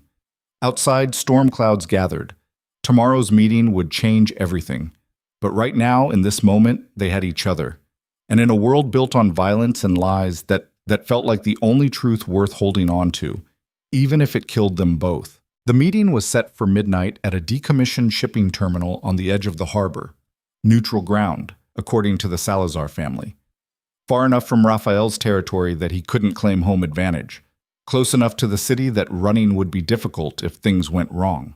Raphael spent the day preparing like he was going to war. Alina watched him move through the house, making calls, positioning people, running scenarios. He'd assigned 4 guards to her specifically, her own security detail, he called it. She called it a cage with legs. You don't trust me to just sit in the car? She asked when he explained the plan for the 3rd time. I don't trust anyone not to grab you the second my back is turned. So I'm bait. You're leverage. There's a difference. Not from where I'm standing. Raphael stopped pacing and looked at her. They were in his office, late afternoon sun slanting through the windows, turning everything gold. He looked exhausted. If this goes wrong, it won't. If it does, he continued, I need you to promise me something. What? Run. Don't try to help. Don't try to negotiate. Don't do anything heroic. Just run. Teresa has escape protocols, money, documents, contacts. She'll get you out of the country. Alina crossed her arms. And leave you to die? That's your plan? My plan is to keep you alive. Our plan should be to both stay alive. Alina, no. I'm not making that promise. We go in together, we come out together. That's the deal. Raphael moved to her, framed her face with his hands. You're the most stubborn person I've ever met. You bought a woman and expected her to be compliant? Poor research on your part. He kissed her, soft and lingering, like he was memorizing the taste. When he pulled back, his eyes were dark. If anything happens to you because of me, because of this meeting, then we'll handle it, together. Stop acting like I'm some fragile thing you need to protect. You're the only thing I need to protect. Then protect yourself too, because if you die trying to save me, I'll find a way to bring you back just so I can kill you myself. That earned her a ghost of a smile. Noted. Osham. They left at 11. 3 vehicles this time. Raphael and Alina in the middle SUV, guards front and back. The city slid past, dark and watchful. Alina's hands were steady on her lap, but her pulse was hammering. She'd changed into dark jeans, boots, a black jacket that Teresa had provided. Practical clothes. Running clothes, if it came to that. Raphael sat beside her, one hand resting on her knee, the other checking his phone. He'd been getting updates all day. Intelligence on the Salazar family, background on their new leadership, analysis of their likely strategy. They're bringing Victoria Salazar, he said without looking up. Dominic's daughter. 32, Stanford MBA, Spent 5 years in legitimate business before her father pulled her back into the family. She's smart, dangerous, and she blames me for making her an orphan. Is she wrong? No. But understanding her position doesn't mean I trust it. The terminal came into view. Chain link fencing, skeletal cranes, shipping containers stacked like building blocks. The SUV slowed at the entrance. A man in a suit stepped out of the shadows, checked the vehicle, waved them through. They parked in a clearing between containers. The other two SUVs positioned themselves at angles, blocking escape routes, creating a perimeter. Raphael's phone buzzed. "They're here," he said. Two vehicles approached from the opposite direction. Expensive sedans, not SUVs. A statement: "We're not preparing for war, we're here to talk." They parked 20 feet away. Victoria Salazar emerged first. She was nothing like Alina had expected. Petite, maybe 5'4", with dark hair pulled back severe, wearing a gray suit that probably cost more than most people's cars. But it was her eyes that made Alina's breath catch. Cold, calculating, absolutely devoid of fear. She had 3 people with her. An older man who looked like a lawyer, a woman in her 50s who moved like security, and someone Alina didn't recognize, a younger man, maybe late 20s, with the kind of face that belonged in movies. Raphael opened his door, looked at Alina. "Stay close." They got out together. Raphael's guards fanned out, not aggressive but ready. Victoria's people mirrored them. Everyone armed, everyone tense, everyone waiting for someone to make the first wrong move. "Mr. Diacor," Victoria said. Her voice was clipped, precise, East Coast educated. "Thank you for coming." "Ms. Salazar, my condolences for your father. Are they genuine?" "No, but they're polite." Victoria's mouth twitched, almost a smile. "Fair enough." Her eyes shifted to Alina. "Mrs. Decord, I've heard interesting things about you." "All lies, I'm sure." "On the contrary, I heard you convinced Raphael to show mercy. That's remarkable. My father spent 30 years in this business and never managed that trick." "Your father tried to make me watch an execution. Maybe his approach was flawed." "Maybe." Victoria gestured to the space between the vehicles. "Shall we? I'd prefer to have this conversation without firearms pointed at each other's heads." They moved to neutral ground. Raphael kept Alina slightly behind him, protective without being obvious. Victoria's people maintained distance, giving them space. "I'll be direct," Victoria said. "My father overstepped. He brought personal feelings into business, tried to force your hand in ways that violated protocol. For that, I apologize." "Apologies don't bring back the dead," Raphael said. "No, but they can prevent more death. I'm not interested in avenging my father. I'm interested in maintaining the peace and prosperity his death threatens to destroy." Meaning the families are fracturing. Some want war, some want new leadership, some want to carve up territory while everyone's distracted. If we don't present a united front, everything collapses. Raphael's expression didn't change. "And you want me to help you maintain control?" "I want us to maintain control together. You have the military strength. I have the political connections. We combine our resources, we keep the peace, we both profit." "That's a pretty pitch. What's the catch?" Victoria looked at Alina. "The catch is her." Alina felt Raphael's entire body tense beside her. "Explain," he said, voice dropping to something dangerous. "Your wife is the daughter of Antonio Virelli, my father's business partner for 15 years. A man who helped build half the infrastructure we all depend on.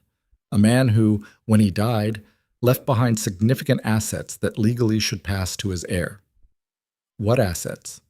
"Trade routes, distribution networks, shell companies worth approximately $200 million, assets that are currently in limbo because Antonio died before properly transferring them."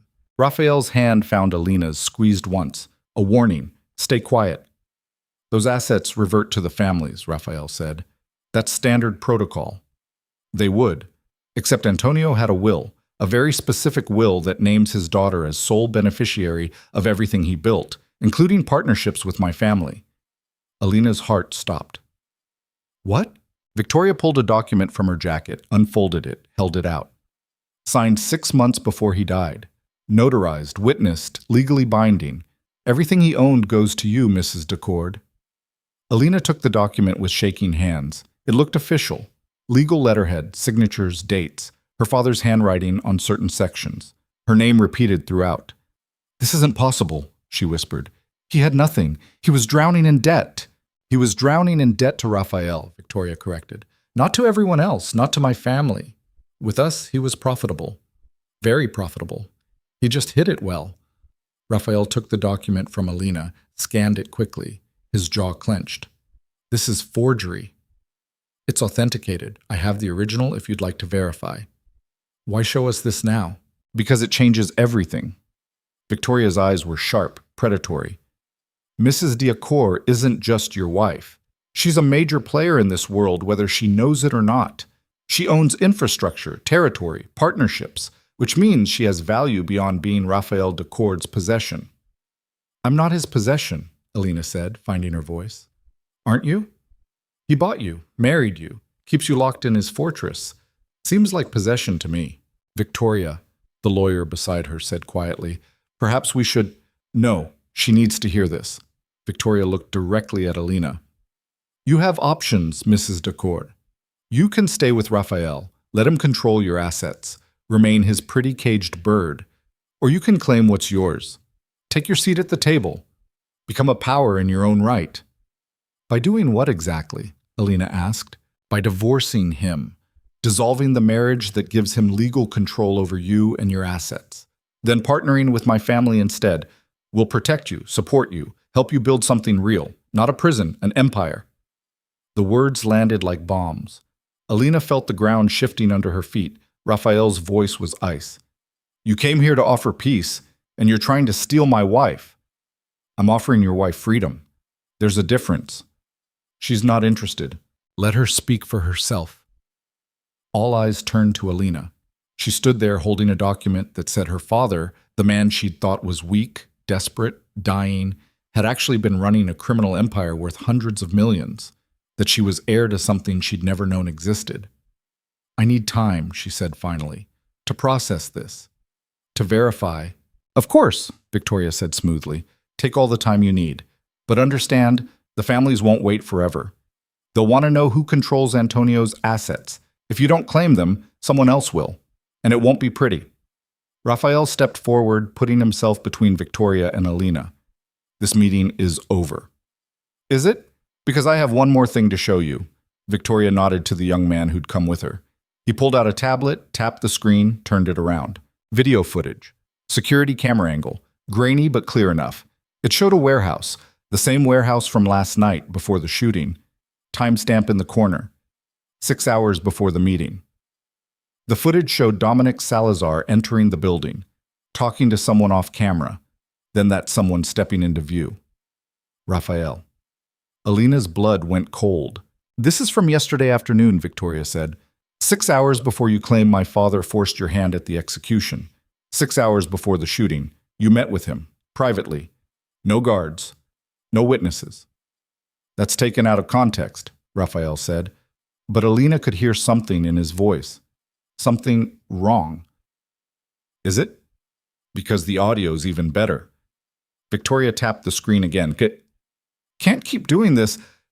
Dominic's voice agitated. "Then don't. Walk away." Raphael's voice, calm. "You know I can't. The families would never—" "The families do what they're told if you're convincing enough." "And if I'm not?" A pause. Then Raphael, "Then I'll handle it." The video cut off. Alina stared at the screen, then at Raphael. "What is this?" "It's edited, manipulated." "The timestamp matches the metadata," Victoria said. "I've had 3 independent experts verify it. This is real. You met with my father hours before you killed him. You were planning something. We were discussing the council's concerns, nothing more." "Bullshit." Victoria's composure cracked slightly. "You set him up, made him think you were on his side, then used the execution as an excuse to eliminate him. Also, you could consolidate power and blame it on defending your wife." "That's not what happened." "Then what did happen, Raphael? Because from where I'm standing, you manipulated everyone, including her." Victoria pointed at Alina. "You made her think she was saving those people. Made her think you chose mercy. But you'd already decided to kill my father. She was just cover, A convenient excuse to eliminate a rival and look noble doing it. Alina couldn't breathe. She looked at Raphael, at the man she'd fallen for, the man she'd trusted, the man who'd told her he loved her. "Tell me she's lying," Alina said quietly. Raphael's silence was deafening. "Raphael, tell me she's lying." "It's complicated." "It's really not. Did you plan to kill Dominic before we got to that warehouse?" "Alina, yes or no?" His jaw clenched. "Yes." The world tilted. Alina took a step back, then another. "You used me. I protected you. You made me think I changed you. You made me think showing mercy mattered. The whole time you'd already decided—" She couldn't finish. The betrayal was choking her. "I couldn't tell you," Raphael said, moving toward her. "If you'd known, you wouldn't have been able to sell it. Everyone had to believe it was spontaneous." "Sell it? Jesus Christ, you're talking about me like I'm part of your con. You were never part of anything. You were— What? Collateral damage? A useful prop? What was I, Raphael?" "You were the reason I could justify it." His voice rose, actual emotion breaking through. "Dominic was going to die regardless. The families wanted him gone. I wanted him gone. The only question was timing. When he brought you to that warehouse, when he tried to use you against me, I saw an opportunity. Take him out and make it look like I was defending you. 2 problems solved. I'm not a problem to solve. I'm a person." "I know that. Do you? Because it sounds like you used my compassion, my desperate need to believe you were something better than a monster, to cover up a premeditated murder." Victoria watched all of this with calculating eyes. "Mrs. Dacord, my car is right there. You want to leave? I'll take you. Right now. No strings." Raphael's hand moved to his weapon. Every guard on both sides tensed. "Don't," Raphael said quietly. "Don't even think about it." "You going to shoot me in front of witnesses?" Victoria asked. "In front of your wife? That'll really prove you're not the monster she thinks you are." "I'll do whatever it takes to keep her." "Even lock her up? Make her a prisoner for real this time?" "If I have to." Alina looked at him, really looked. Saw the desperation there, the fear, but also the cold calculation. The same calculation that had led him to manipulate her from the start. "You bought me," she said slowly. "Not because of my father's debt. Because you wanted me. Then you kept me close by making me think I was softening you, changing you, when really I was just another asset you were managing." "That's not true." "Isn't it? Every choice you've given me has been designed to keep me exactly where you want me. The room with the key that locks from both sides makes me feel like I have control while keeping me contained. The mercy with the thief makes me think I have influence while you were planning murder all along. Even last night," her voice broke. "Even last night, making love, telling me you love me. Was that real? Or was that just making sure I was too attached to leave when this all came out?" Raphael's expression cracked. "Last night was real. Everything between us is real." "How would I know? How would I ever know what's real with you?" "Because I'm telling you, I love you, completely, destructively, in ways that make me a worse person and a better man simultaneously. Love doesn't manipulate. Love doesn't use. Love does whatever it takes to survive." He was yelling now, control completely gone. "You think I don't know I'm fucked up? You think I don't know I'm doing this all wrong? I've never loved anyone before. I don't have a blueprint. I just know that I would burn this entire world to ash before I let you go." "That's not love," Alina whispered. "That's ownership." The words hit him like a physical blow. He actually stepped back. Victoria's voice cut through the silence. "Mrs. Dacord, the offer stands. My car. Freedom. A chance to be something other than his possession." Alina looked at the car, then at Raphael, then at the document in her hands that said she was worth hundreds of millions, that her father had built an empire she'd never known about, that she had power she'd never claimed. "If I go with you," she said to Victoria, "what's to stop Raphael from just taking me back?" "Nothing, unless you make it impossible for him to do so." "How?" Victoria pulled out another document. "Divorce papers, already drawn up. You sign them, they're filed immediately. The marriage is dissolved, he has no legal claim to you or your assets. You become untouchable." "He'd still come for me." "Maybe, but it would be an act of war against my family. And even Raphael isn't stupid enough to fight everyone at once. Alina looked at Raphael. Is that true? He said nothing, which was answer enough. She took the divorce papers from Victoria, read through them quickly. Standard language, legal termination of the marriage, division of assets, none, since this had all been a transaction anyway. You signed those, Raphael said quietly, and you're declaring war on me. No, I'm declaring independence from you. Same thing. To you, maybe. She looked at him, this man who'd bought her, manipulated her, claimed to love her while using her as a prop. Did you ever actually want me to choose you? Or did you just want me to have no other options? I wanted you safe. That's not an answer. Raphael's hands clenched at his sides. You walk away now. I can't protect you. Maybe I don't need your protection.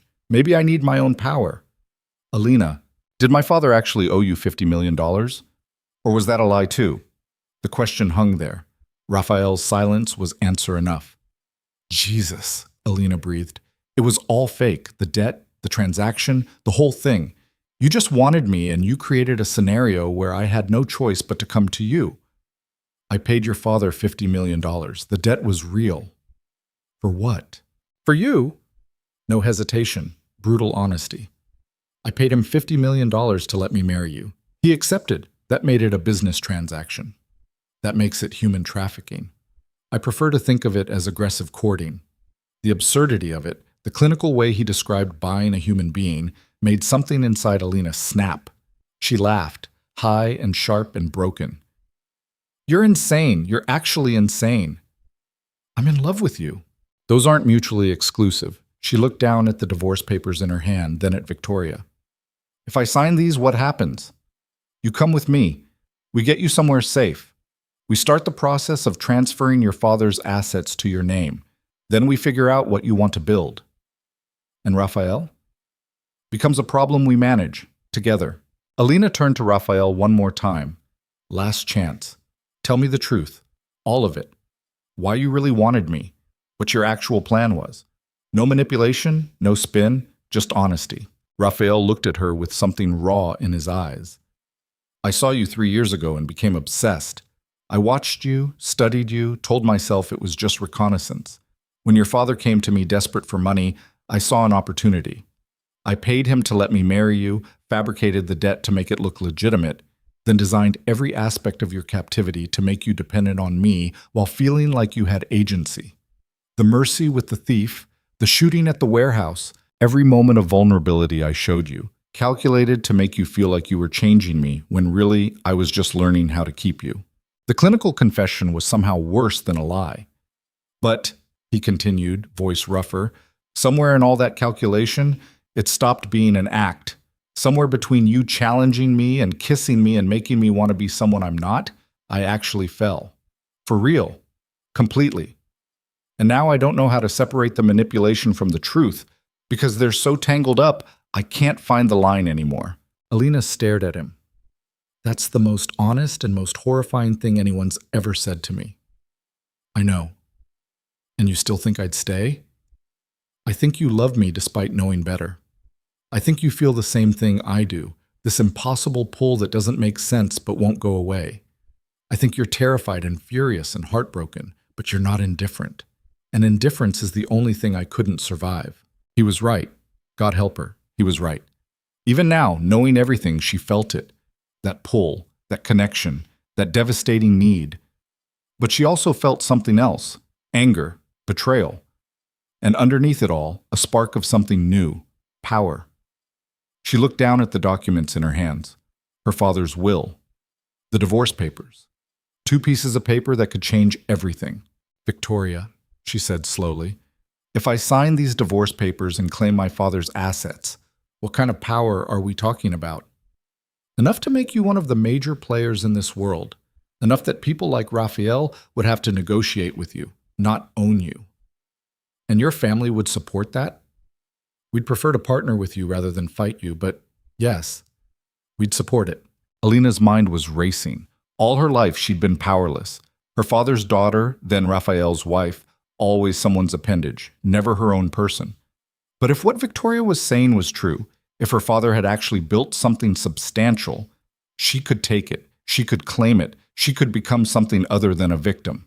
But it would mean walking away from Raphael, the man who'd bought her, used her, manipulated her, but who'd also shown her glimpses of something real, something broken and desperate and achingly human. The man she'd fallen for, despite every rational thought screaming at her to run. She looked at him, really looked, saw the fear in his eyes, the desperation, the love that was so twisted up with possession she couldn't tell where one ended and the other began. "If I sign these papers," she said quietly, "is there any version of us that survives?" Raphael's voice was rough. "I don't know." "That's not an answer. It's the only honest one I have." Alina took a pen from Victoria, held it over the divorce papers. "Don't," Raphael said. Not a command, a plea. "Give me a reason not to." "Because I love you." "You love owning me." "I love you. They're separate things." "Are they?" "I'm trying to make them separate. I'm trying to be better. But I don't know how to do this without control. Without knowing you're safe, you're mine, you're—" He stopped, swallowed hard. "I'm broken, Alina, I know that. But you're the only person who's ever made me want to fix it. Wanting isn't the same as doing. I know, but it's a start." She looked at the papers, at the pen, at the signature line that would end this marriage and start something new. Then she looked at Raphael and saw something that made her pause. Tears. Actual tears in his eyes. Not falling, but there, this man who'd killed without hesitation, who'd built an empire on violence, who'd manipulated her from the start, was crying. "Please," he whispered, "don't." Alina's hand shook. Victoria leaned in. "Mrs. Decor, whatever you're feeling for him, Stockholm Syndrome, trauma bonding, misplaced compassion, it's not real. You've known him for weeks. He's kept you prisoner, controlled every aspect of your life. That's not love, that's captivity with better furniture. You don't know what I feel. I know what he is. I've dealt with men like him my whole life. They don't change. They just get better at hiding what they are." Alina looked from Victoria to Raphael and back again. Two choices. Two futures. Stay with Raphael, the man who'd bought her, the man who'd lied, but also the man who'd shown her something raw and real and desperately human. The man who'd killed for her, chosen her, made her feel seen in ways no one ever had. Or walk away, claim her power, build something new, become someone in her own right instead of someone's possession. Both options terrified her. Both options felt like losing something vital. The pen was still in her hand, the papers still unsigned. "I need time," she said finally. "How much time?" Victoria asked. "I don't know, more than this. More than a midnight meeting in a shipping yard with guns pointed at each other. The families won't wait. Then they'll have to learn patience." Alina set down the pen, kept the papers. "I'll make my decision, but not here. Not now. Not like this." Raphael's relief was visible. "Thank you." "Don't thank me. I haven't decided anything yet." "But you didn't sign." "I also didn't tear them up. Don't confuse hesitation with loyalty." Victoria's expression hardened. "If you go back with him, he'll never let you leave again. You understand that, right? This is your one chance." "Maybe. Or maybe I need to understand what I'm choosing before I choose it. Either way, it's my choice. Not yours, not his, mine." She turned to Raphael. "I'm going back to the house. Alone. I need space to think." "Alina." "Alone, Raphael. That's non-negotiable. You want any chance of me staying? Give me room to breathe."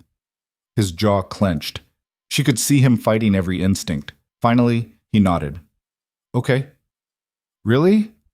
"Really. I'll have the guards take you back. I'll stay here, finish this meeting, handle the fallout. You'll have the house to yourself until I return."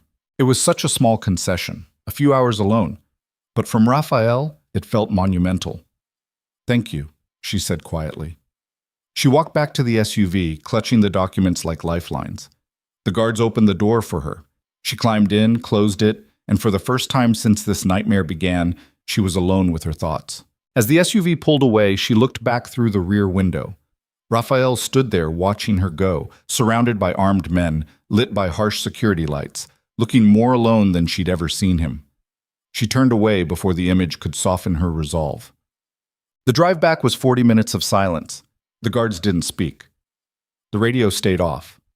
Alina sat in the back seat, staring at the documents in her lap, trying to process everything. Her father had been a criminal, a successful one. He'd built an empire worth hundreds of millions and hidden it from her entire life. Raphael had bought her, not because of debt, but because he was obsessed. He'd manipulated every aspect of their relationship from the start. And she, despite knowing all of this, despite the betrayal and lies, still felt something for him. Something powerful and destructive and absolutely terrifying. The SUV pulled through the estate gates. Alina looked up at the house, this gilded prison she'd lived in for weeks, mapping exits, counting cameras, planning escape. Now, suddenly, it was hers to command, at least for a few hours. She went inside. Teresa was waiting. "Mrs. Dacord, can I get you anything?" "Information," Alina said. "About my father, about his business with the Salazar family. Everything you know." Teresa's expression shifted. "Mr. Dacord said you might ask." And he said to tell you the truth, all of it." She gestured toward the library. "This way." They went to the library. Teresa pulled a file from a locked cabinet behind the desk, set it in front of Alina. "Your father and Dominic Salazar built the infrastructure most of the families use today. Distribution networks, money laundering systems, political connections. They were partners for 15 years, legitimate on paper, criminal underneath. Why didn't anyone tell me?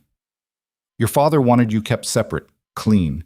He built trust funds in your name, offshore accounts, property holdings, all structured so that if he died, you'd inherit without knowing where it came from. $200 million worth? Closer to 300, actually. Victoria underestimated. Or lied, hard to tell which. Alina opened the file. Financial statements, property deeds, corporate documents, all of it in her name or transferred to her upon her father's death. She'd been a millionaire and hadn't known it. Why didn't Raphael tell me? Teresa hesitated. The truth, Teresa, he said all of it. Because if you knew you had your own money, your own power, you might leave. Keeping you dependent was part of keeping you close. The calculation of it, the cold, precise manipulation. Does he love me? Alina asked quietly. Really? Teresa looked at her with something like pity. I've worked for Raphael for 8 years. I've seen him with dozens of women. Business associates, allies, even a few attempts at relationships. None of them mattered. None of them changed him.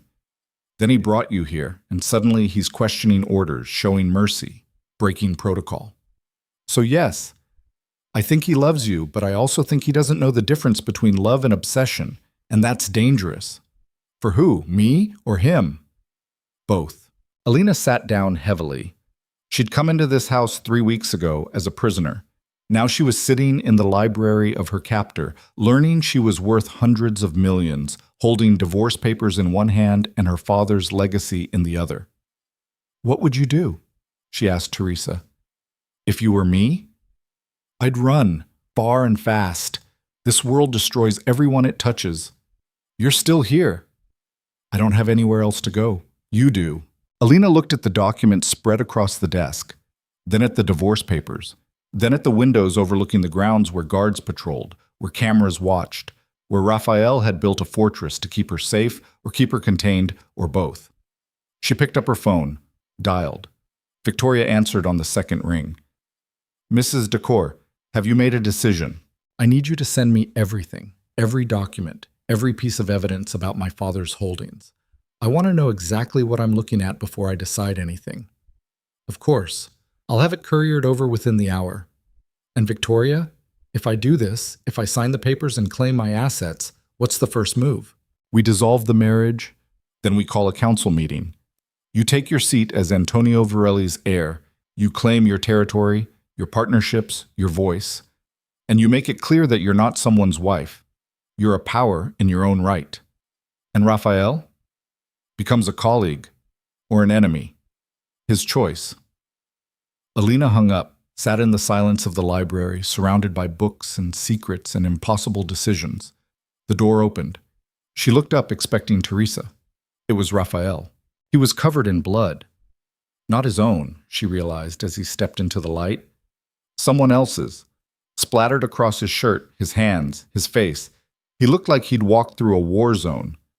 "What happened?" she asked, standing.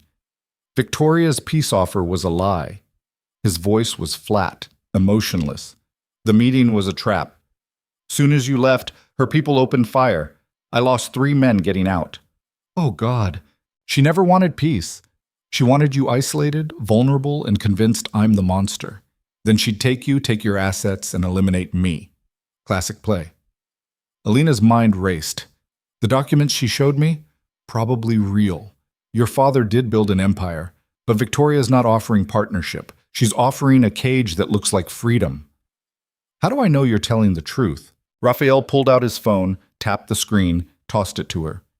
Video footage. The meeting, after she'd left. Victoria's people positioning themselves, weapons ready. Then the shooting, chaos, bodies. Raphael's guards trying to protect him while he fought his way out. The timestamp matched. The violence was real. "She tried to kill you," Alina whispered. "She tried to remove the obstacle between her and $300 million. I'm just in the way." Alina sat down again, mind spinning. Everything Victoria had said, every offer, every promise, manipulation, just like Raphael's. Just different packaging. "So everyone's lying," she said numbly. "Everyone's using me. I'm just an asset to be traded between whoever's willing to kill the most people." Raphael moved closer, slowly, like approaching a wounded animal. "Not everyone. You manipulated me from the start."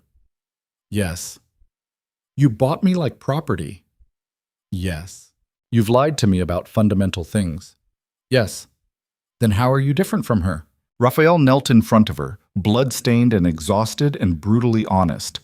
"Because I'm not trying to convince you I'm something I'm not. I'm a monster, Alina. I've always been a monster. I manipulated you, used you, lied to you. All true. But I also meant every word I said about loving you. I also killed for you. I also chose you over alliances that kept me alive. And I'm also giving you the one thing Victoria never would, a real choice." He pulled the divorce papers from the desk where she'd set them, held them out. "You want out? Sign them. I'll let you walk away. I'll even protect you while you claim your assets, build your empire, become whatever you want to be. I won't fight you. I won't stalk you. I won't make you choose between freedom and survival." "Why would you do that?" "Because I love you enough to let you go. Even if it destroys me. Even if every instinct I have is screaming at me to lock you in a room and never let you see daylight again. You're not mine to keep if you don't choose to stay." Alina looked at the papers in his hands, at the blood on his shirt, at the exhaustion and pain and desperate sincerity in his eyes. "And if I stay, then we figure out how to build something real. No more manipulation, no more lies. Just 2 broken people trying to survive in a world that wants to destroy them both. That's not exactly a fairy tale ending. I don't deal in fairy tales. I deal in survival and truth. And the fact that I would rather die than lose you, but I'd rather let you go than keep you prisoner."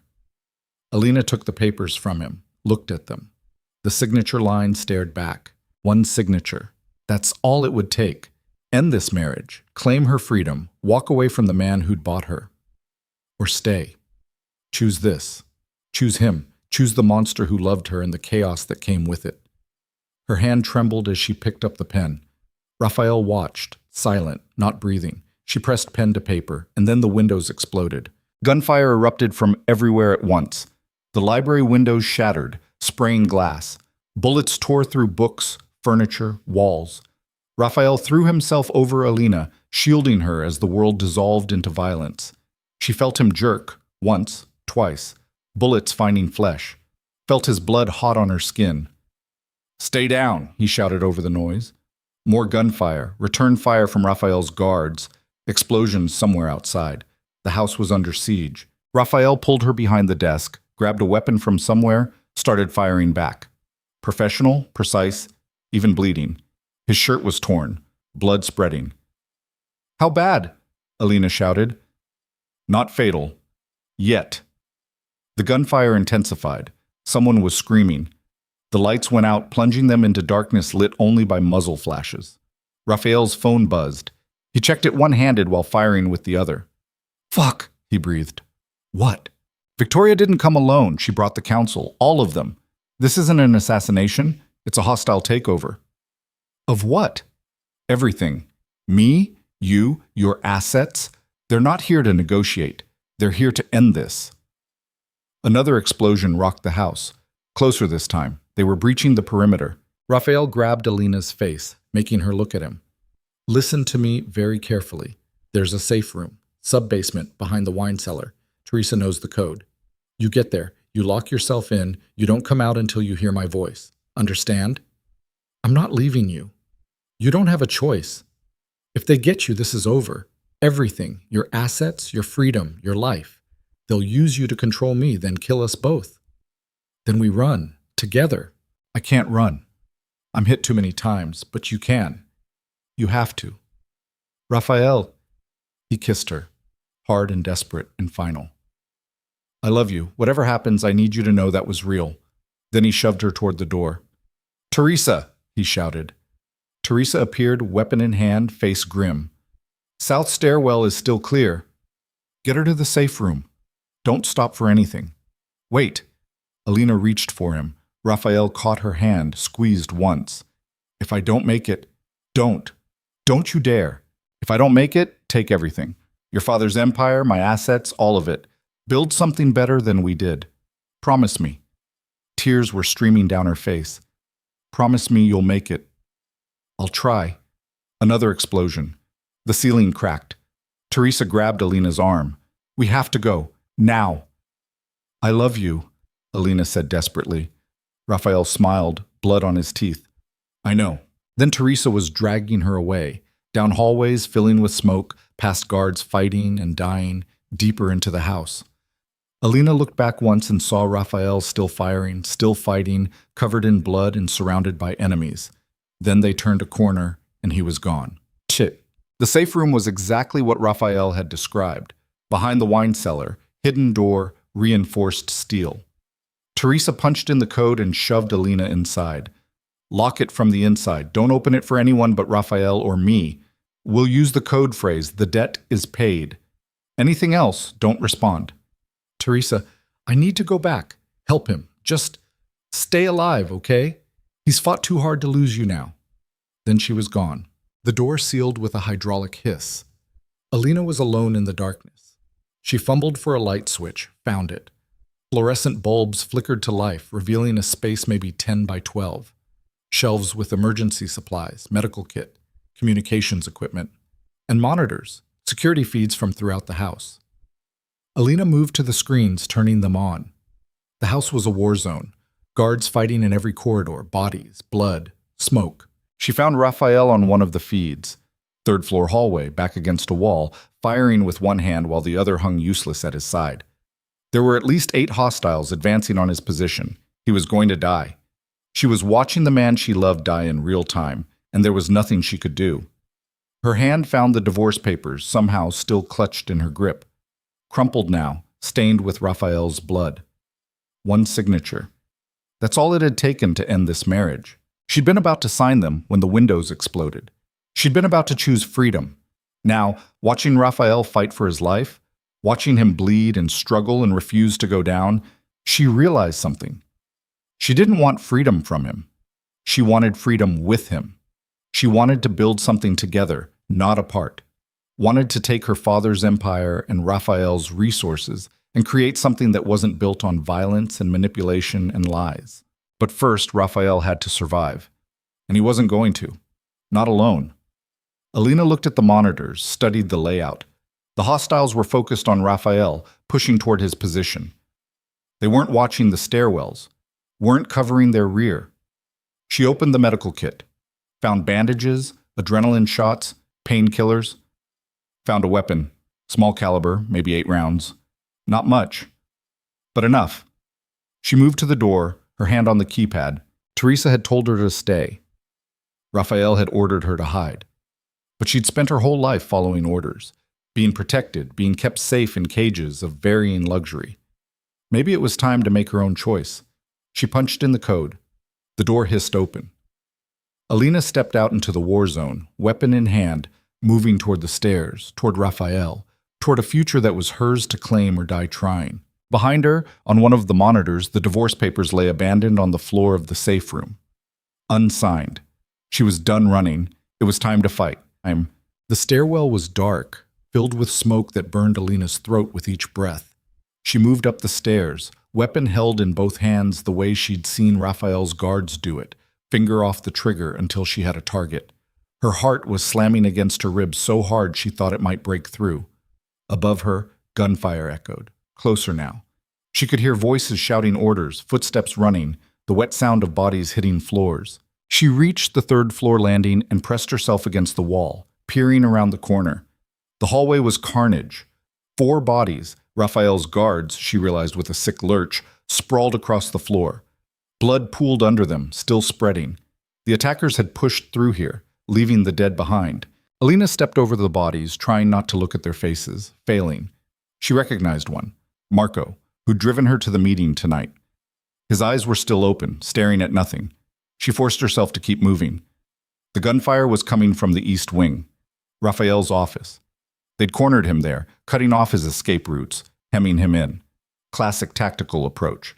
Contain the target, eliminate support, then finish the job. She came around another corner and found herself facing 2 men in tactical gear. They had their backs to her, focused on something ahead. Before she could think, before fear could paralyze her, muscle memory from weeks of watching Raphael's guards took over. She raised the weapon, aimed for center mass like she'd seen them do, fired. The recoil shocked her, harder than she'd expected, the sound deafening in the enclosed space.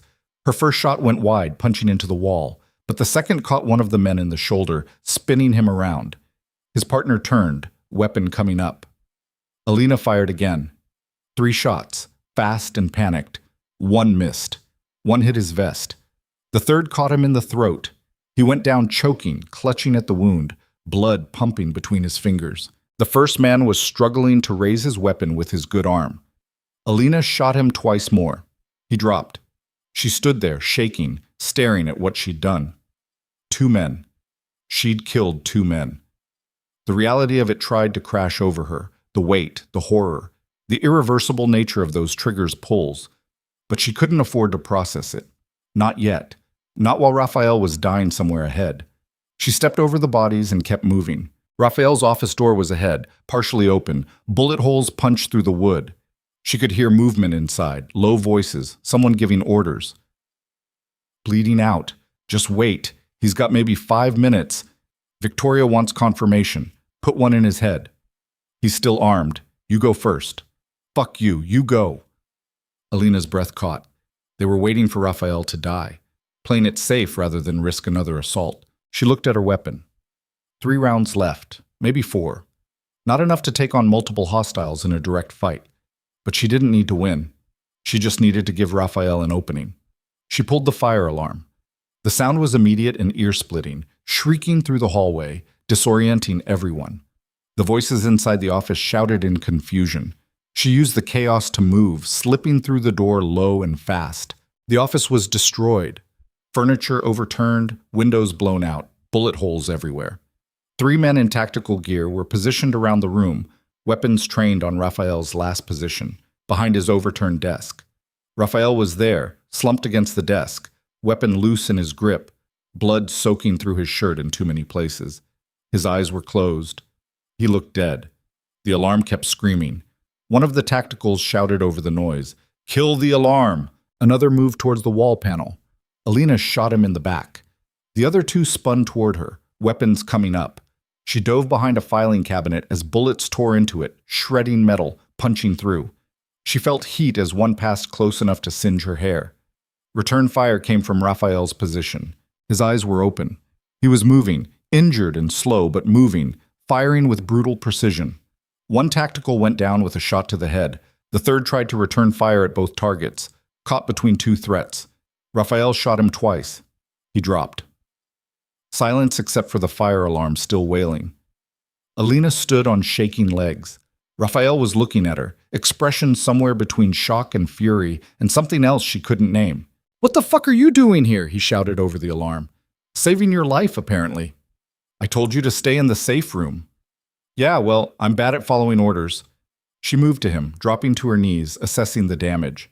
He'd been shot at least 4 times, shoulder, side, thigh, and somewhere in his torso that was bleeding the worst. His face was gray, lips pale, shock setting in. "You're dying," she said. "Not yet." "Close enough. We need to get you medical. We need to get out of this house. Victoria's people are still in the building. More coming. This was the advance team." "How many more?" "Too many." Alina looked around frantically. The office had a balcony, dangerous but possible. The hallways were compromised. The main stairs would be swarming with hostiles. "Can you walk?" Raphael tried to stand, made it halfway, collapsed back against the desk. "Not quickly. Then I'll help you." "Alina, shut up. Save your strength." She pulled his arm over her shoulders, braced herself, lifted. He was heavy, dead weight, his blood soaking into her clothes, but adrenaline gave her strength she didn't know she had. They made it 3 steps before the door burst open again. 5 more tacticals poured in, weapons up. Raphael raised his gun with his free hand, but his grip was weak, his aim wavering. "Don't," the lead tactical said. "You're done, Decord. Drop it." "Fuck you. Drop it or we kill her first and make you watch." Raphael's hand shook. He looked at Alina. Something passed between them. Understanding, resignation, love wrapped in desperation. He dropped the gun. "Smart choice." The tactical gestured. 2 of his men moved forward, grabbed Raphael, ripped him away from Alina. He tried to fight, but he was too weak, too injured. They slammed him to the ground face first. He grunted in pain. "Stop!" Alina shouted. "He needs medical attention. He needs a body bag." The tactical turned to her. "You're Alina Varelli?" "D'accord, Alina D'accord." "Not for long. Victoria's got divorce papers all drawn up. You're going to sign them, nice and legal. Then you're going to transfer all your daddy's assets to the Salazar family. Easy, simple, everyone wins." "And if I refuse?" The tactical pressed his boot into Raphael's back, right over one of the bullet wounds. Raphael's body arched, a scream tearing from his throat. "Then we hurt him until you agree. We can do this for hours, days if necessary. Eventually you'll sign. Question is how much you let him suffer first." Alina looked at Raphael on the floor, bleeding and broken and still trying to reach for a weapon he didn't have. Looked at the tacticals surrounding them, professional killers with no hesitation, no mercy. She'd killed 2 men getting here. 3 rounds left in her weapon, dropped somewhere behind the filing cabinet when she dove for cover. No way to fight, no way to run, no leverage, except one. "I'll sign," she said. Raphael's eyes snapped to her. "Alina, no. I'll sign everything. Transfer all the assets, dissolve the marriage, whatever Victoria wants, on one condition." The tactical smiled. "You're not in a position to negotiate. I'm in the only position that matters. Those assets are mine. My signature, my choice. You can torture Raphael all you want, but legally, you need me compliant. Signing under duress makes the documents invalid. So here's my condition. You get Raphael medical attention, real medical attention. Keep him alive. Then I sign."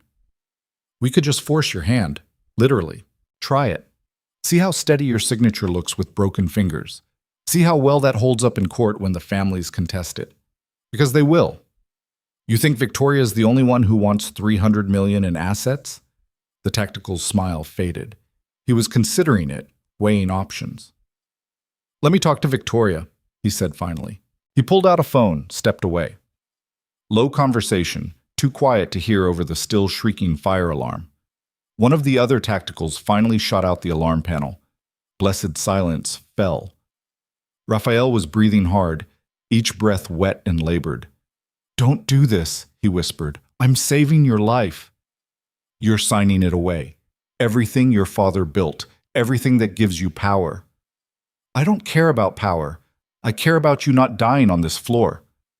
"Alina, we can rebuild, get new assets. I can't rebuild you." Something in his expression broke. "You're going to regret this." "Probably, but I'll regret it with you alive." The tactical came back. "Victoria agrees. Medical team is en route. They stabilize him. You sign. Deal?" "Deal. But I see the doctors first. Verify they're real. Then I sign in front of witnesses, legal and binding." "You drive a hard bargain for someone with no cards." I have the only card that matters. My signature. Use it or lose it. The tactical nodded, spoke into his radio. Bring the medics. We've got a deal. Judge Sam. The medical team arrived 10 minutes later.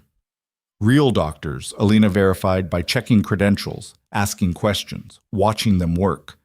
They stabilized Raphael with professional efficiency, stopped the bleeding, started IV fluids, pumped him full of pain medication and antibiotics. He needs a hospital, the lead doctor said. These are field repairs. He's got internal bleeding, possible organ damage. Will he live through the next hour? The tactical asked.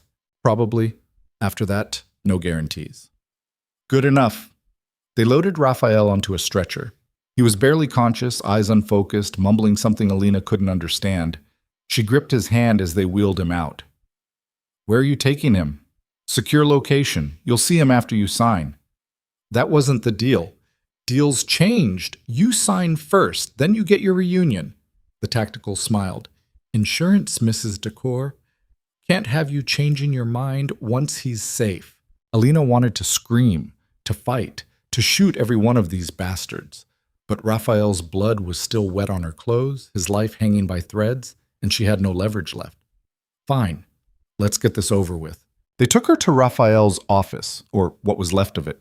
Someone had set up a folding table, brought in portable lights.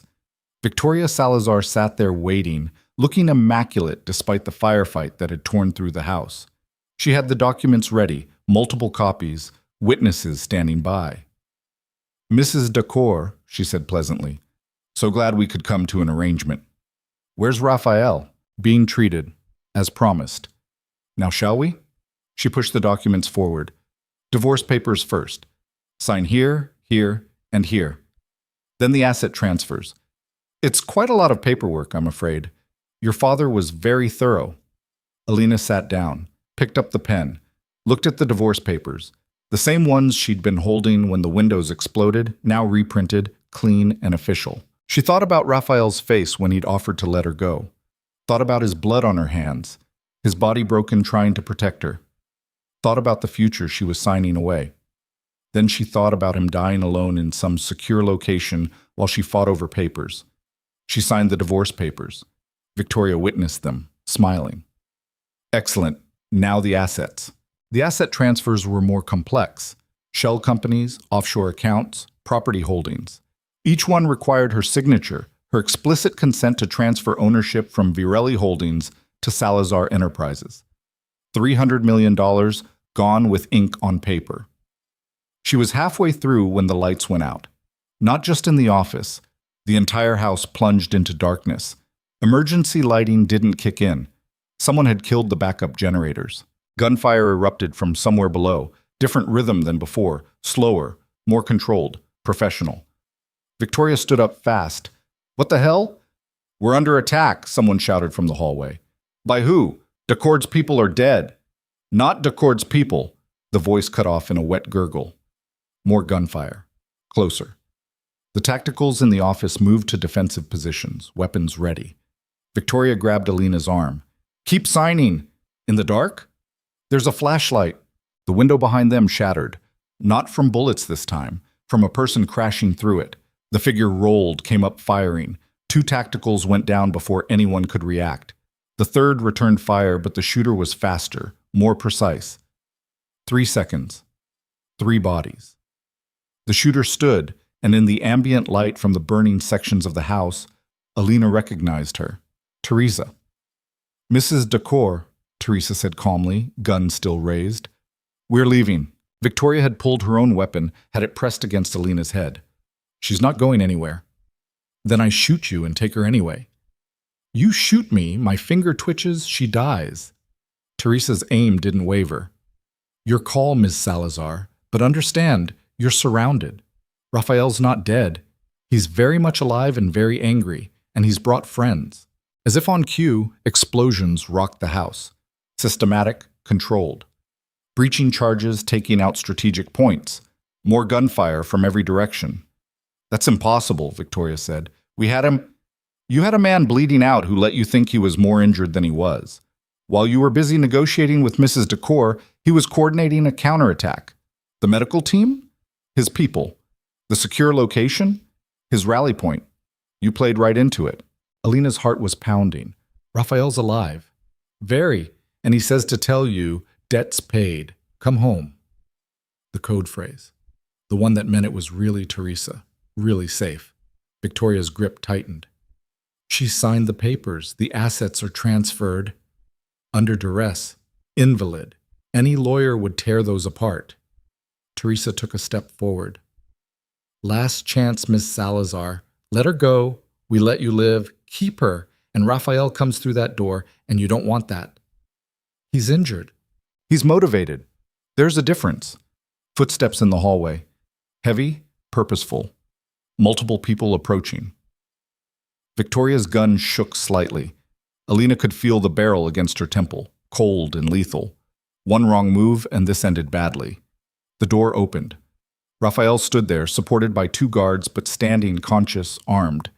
He looked like death warmed over, pale, blood-stained, bandaged, but his eyes were clear and focused entirely on Victoria. Let her go, he said quietly. Or what? You'll kill me? You're barely standing. I don't need to stand to pull a trigger. He raised his weapon. Ask yourself. Can you shoot her and turn to shoot me before I put 3 rounds through your skull? Because I've done the math. You can't. This is insane. You should be dead. I've been shot before. I know how to compartmentalize. Now, last time, let her go. Victoria's hand trembled. Alina could see her mind racing, calculating odds, looking for an exit that didn't exist. If I let her go, what's to stop you from killing me anyway? Nothing, Raphael said honestly, except that I'm tired, in pain, and more interested in getting my wife to safety than executing you. But that goodwill expires in about 10 seconds. She's not your wife anymore. She signed the papers. Under duress, they're void. Try again. The assets, also void. You've got nothing, Victoria, except a choice. Live or die. Choose fast. 5 seconds of tense silence. Then Victoria lowered the gun, stepped back, released Alina. Alina ran to Raphael. He caught her with one arm, the other still holding his weapon trained on Victoria. You okay? He asked. You're alive. Surprisingly, yes. Might have some questions about that later, but right now, he looked at Victoria. You've got 30 seconds to get out of my house. After that, my people have orders to shoot anyone who's not us. This isn't over. Yes, it is. You lost. Go. Victoria looked at the unsigned asset transfers on the table, at Alina, at Raphael. Then she turned and walked out, her remaining people scrambling to follow. The moment she was gone, Raphael's knees buckled. Alina and Teresa caught him, eased him to the floor. How bad? Alina asked. Bad enough. The medical team did good work, but I'm running on adrenaline and spite. Probably need an actual hospital. The medics were really yours? Teresa's network. We had them standing by in case things went wrong. When you triggered the fire alarm and started shooting people, which we'll discuss later, by the way, I signaled them to move up the timeline. You used yourself as bait. I used myself as a distraction. There's a difference. He coughed, winced. Did you sign the divorce papers? Alina's stomach dropped. Yes, I'm sorry. I thought you were dying. They said they'd help you if I signed under duress. They're invalid. But legally, any contract signed with a gun to your head doesn't hold up. We'll contest it. You're still my wife in every way that matters. He looked at her, something soft in his expression despite the pain. Unless you want the divorce to stand. She should. After everything, the manipulation, the lies, the violence. She should want out. But sitting there with him bleeding on the floor of his destroyed office, she realized something. She'd had a chance to run. Multiple chances. The safe room, the papers, Victoria's offer. Every time she'd chosen him. Not because she had to, because she wanted to. I don't want the divorce, she said quietly. Raphael exhaled, relief visible. Good, because I'm pretty sure I'd die if you left. And I've been shot 4 times tonight. Don't need another wound. 5 times, Teresa corrected, pointing to his leg. Christ, really? Really. We need to move you, now, before infection sets in or you bleed out internally. They got him up, supported between Alina and 2 guards. The house was still burning in sections, still filled with smoke and bodies and the aftermath of war. But Raphael's people had secured the perimeter, were sweeping for remaining hostiles. They got him to a car, bulletproof SUV, medical supplies in the back. Teresa drove, fast and efficient, while Alina worked to keep Raphael stable. "Where are we going?" Alina asked. "Safe house, doctor I trust. Off-grid." Teresa glanced in the rear view. "You did good tonight, Mrs. Decor." "I killed people. You saved Raphael. In this world, that's the same thing." Alina looked down at her hands, still stained with blood. Raphael's, hers, people she'd shot. She should feel horror, guilt, remorse. Instead, she felt numb. And underneath the numb, something hard and cold and new. Power. She'd walked into that house a captive. She'd left it having fought her way through a war zone, having negotiated with killers, having pulled a trigger and watched people fall. She wasn't the same person who'd been dragged to that chapel in a blood-stained dress. She wasn't sure what she was now. Raphael's hand found hers. "You're thinking too loud." "I'm processing. Process later. Right now, just breathe." She breathed. In and out, centering herself. "Raphael?" "Yeah." "When this is over, when you're healed and we've dealt with Victoria and the families and all of it, we're going to have a very long conversation about how we do this, how we build something that isn't just survival." "I know. I'm serious. No more manipulation, no more lies, no more using me as a chess piece." "Agreed. And I want a seat at the table, real power, real decisions. I'm not your appendage, I'm your partner." He looked at her, something fierce in his eyes despite the pain. "I know. You proved that tonight." "Good. Just so we're clear." Crystal. The SUV pulled into an underground garage. Teresa killed the engine. Medical team was already waiting, different people, but with the same professional competence. They got Raphael onto a gurney, started working immediately. Alina tried to follow, but Teresa held her back. "Let them work. He'll be okay. He's survived worse." "Has he?" 2 years ago, he took a knife to the gut and still ran 3 miles to safety. Man's too stubborn to die. Alina watched them wheel Raphael into a makeshift operating room, watched the doors close between them. Then she sat down on the concrete floor of the garage, still wearing blood-soaked clothes, still shaking from adrenaline, and finally let herself feel it. The terror, the violence, the impossible choices. The fact that she'd killed people tonight and would probably have to kill more. The fact that she'd chosen this, chosen him, chosen a life built on chaos and war and blood. Teresa sat beside her, didn't say anything, just sat there, silent support. "I don't know if I can do this," Alina whispered. "Do what?" "Live in this world, be this person, kill people and negotiate with monsters and smile while doing it. You did it tonight. Tonight was survival. What about tomorrow? Next week? Next year? How do I become someone who does this regularly and stay human?" Teresa was quiet for a moment. Then she said, "You find something worth protecting, something that makes the darkness bearable. For me, it was this house, these people. For you," she looked toward the operating room. "I think you've already found it." Alina followed her gaze. "He's worth this? All of it?" "That's something only you can answer." The operating room doors opened. A doctor emerged, pulling off bloody gloves. "He's stable.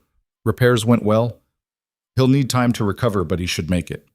Relief crashed over Alina so hard she almost collapsed. "Can I see him?" "He's sedated. Probably won't wake for hours. But yes. Come on." She stood on shaking legs and followed him inside. Raphael lay on a hospital bed, hooked up to monitors, bandaged and pale, but breathing steadily. She moved to his side, took his hand, felt his pulse strong and steady under her fingers. "You stubborn bastard," she whispered. "You couldn't just stay down, could you?" His fingers twitched slightly. Maybe unconscious response. Maybe something more. She pulled a chair close, sat down, kept holding his hand. Hours passed. The doctors checked on him periodically. Teresa brought her water, food she couldn't eat, a blanket that didn't help with the cold she felt. Dawn came, gray light filtering through the high windows of the safe house. Raphael's eyes opened. He blinked slowly, focusing. saw her, smiled slightly. Hey, hey yourself. She squeezed his hand. How do you feel? Like I got shot 5 times and had field surgery in an underground garage. Accurate assessment. You stayed. Where else would I go? Safe. Far from here. From me. From all of this. Tried that. Decided I'd rather be here. He pulled her hand to his lips, kissed her knuckles. I'm a selfish bastard for being glad about that. Yes, you are. We'll add it to the list of things we need to work on. Long list? Extremely. Worth it? She looked at him, battered, broken, still holding her hand like she was his lifeline. Thought about the choice she'd made, the violence she'd committed, the future that waited for them, complicated and dangerous and absolutely nothing like the life she'd imagined. Yeah, she said finally. Worth it. Raphael's smile widened, then faded. Victoria's going to come back. She's not done. I know. The families are going to fracture. Some will side with her. Some will stay neutral. It's going to get uglier before it gets better. I know that too. And you're still staying? Alina thought about the unsigned asset transfers, about the $300 million in holdings her father had built, about the power that came with that money, those connections, that infrastructure. I'm staying, she said, but on one condition. Name it. We call a council meeting, all the families, and I take my seat as Antonio Virelli's heir, not as your wife, as a power in my own right. Raphael's eyes sharpened. You want to claim your father's empire. I want to claim what's mine. Then I want to use it to build something better than what he built, something that doesn't rely on violence and fear. That's a nice dream. It's a plan, and I'm going to need your help to execute it. My help? You have the military strength. I'll have the economic power. Together, we can reshape this world. Or at least try. Raphael looked at her like he was seeing her for the first time. You're serious. Completely. You know what that means? The target it puts on your back? The enemies you'll make? I've already got enemies. Might as well make them count for something. He laughed, then winced at the pain it caused. You're going to be terrifying when you come into your full power. Looking forward to it. So am I.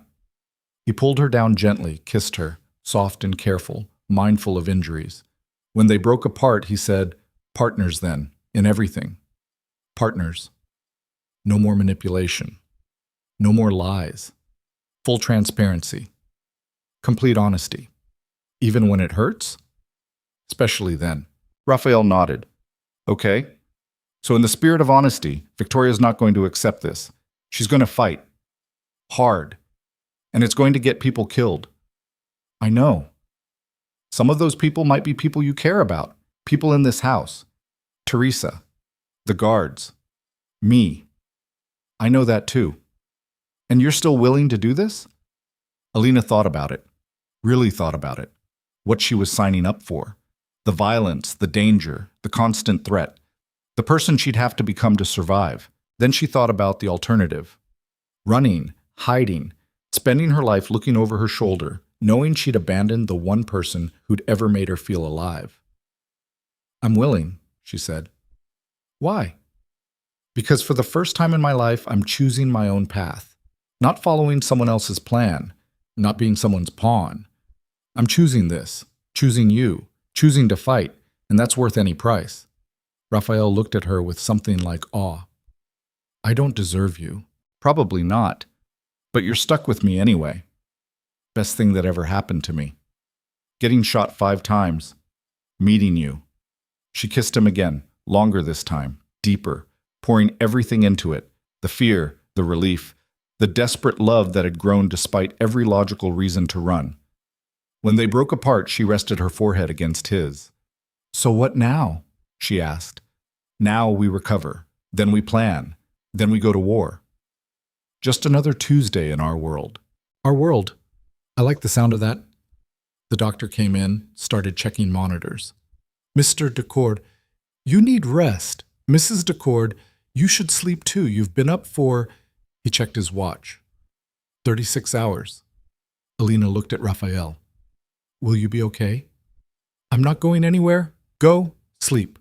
When you wake up, we'll start planning how to take over the world. Modest goals. Always. She stood reluctantly, exhaustion finally catching up with her. Teresa appeared to guide her to a room, small, functional, but clean and safe. Alina collapsed onto the bed fully clothed, still wearing Raphael's blood, still feeling the weight of the weapon she'd fired, still seeing the faces of people she'd killed. But she also felt something else. Purpose. For the first time since her father died, since she'd been dragged to that chapel, since this nightmare began, she knew what she was fighting for. Not survival, not escape. Power. Partnership.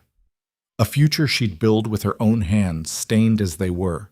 She closed her eyes and slept dreamlessly. 3 days later, Alina stood in front of a mirror in a room that wasn't hers, wasn't Raphael's, wasn't anywhere she recognized. The woman looking back at her was a stranger. Dark suit, expensive but understated. Hair pulled back severe. Minimal makeup. Every inch the image of a woman who belonged in boardrooms and council meetings. No trace of the girl who'd been sold in a blood-stained wedding dress. Teresa stood behind her, making final adjustments. "You look ready," she said. "I don't feel ready." "No one ever does. You just pretend until it becomes real." Alina turned from the mirror. "The families are all here?" "All of them. Victoria's people, the neutrals, even the ones who stayed loyal to Raphael.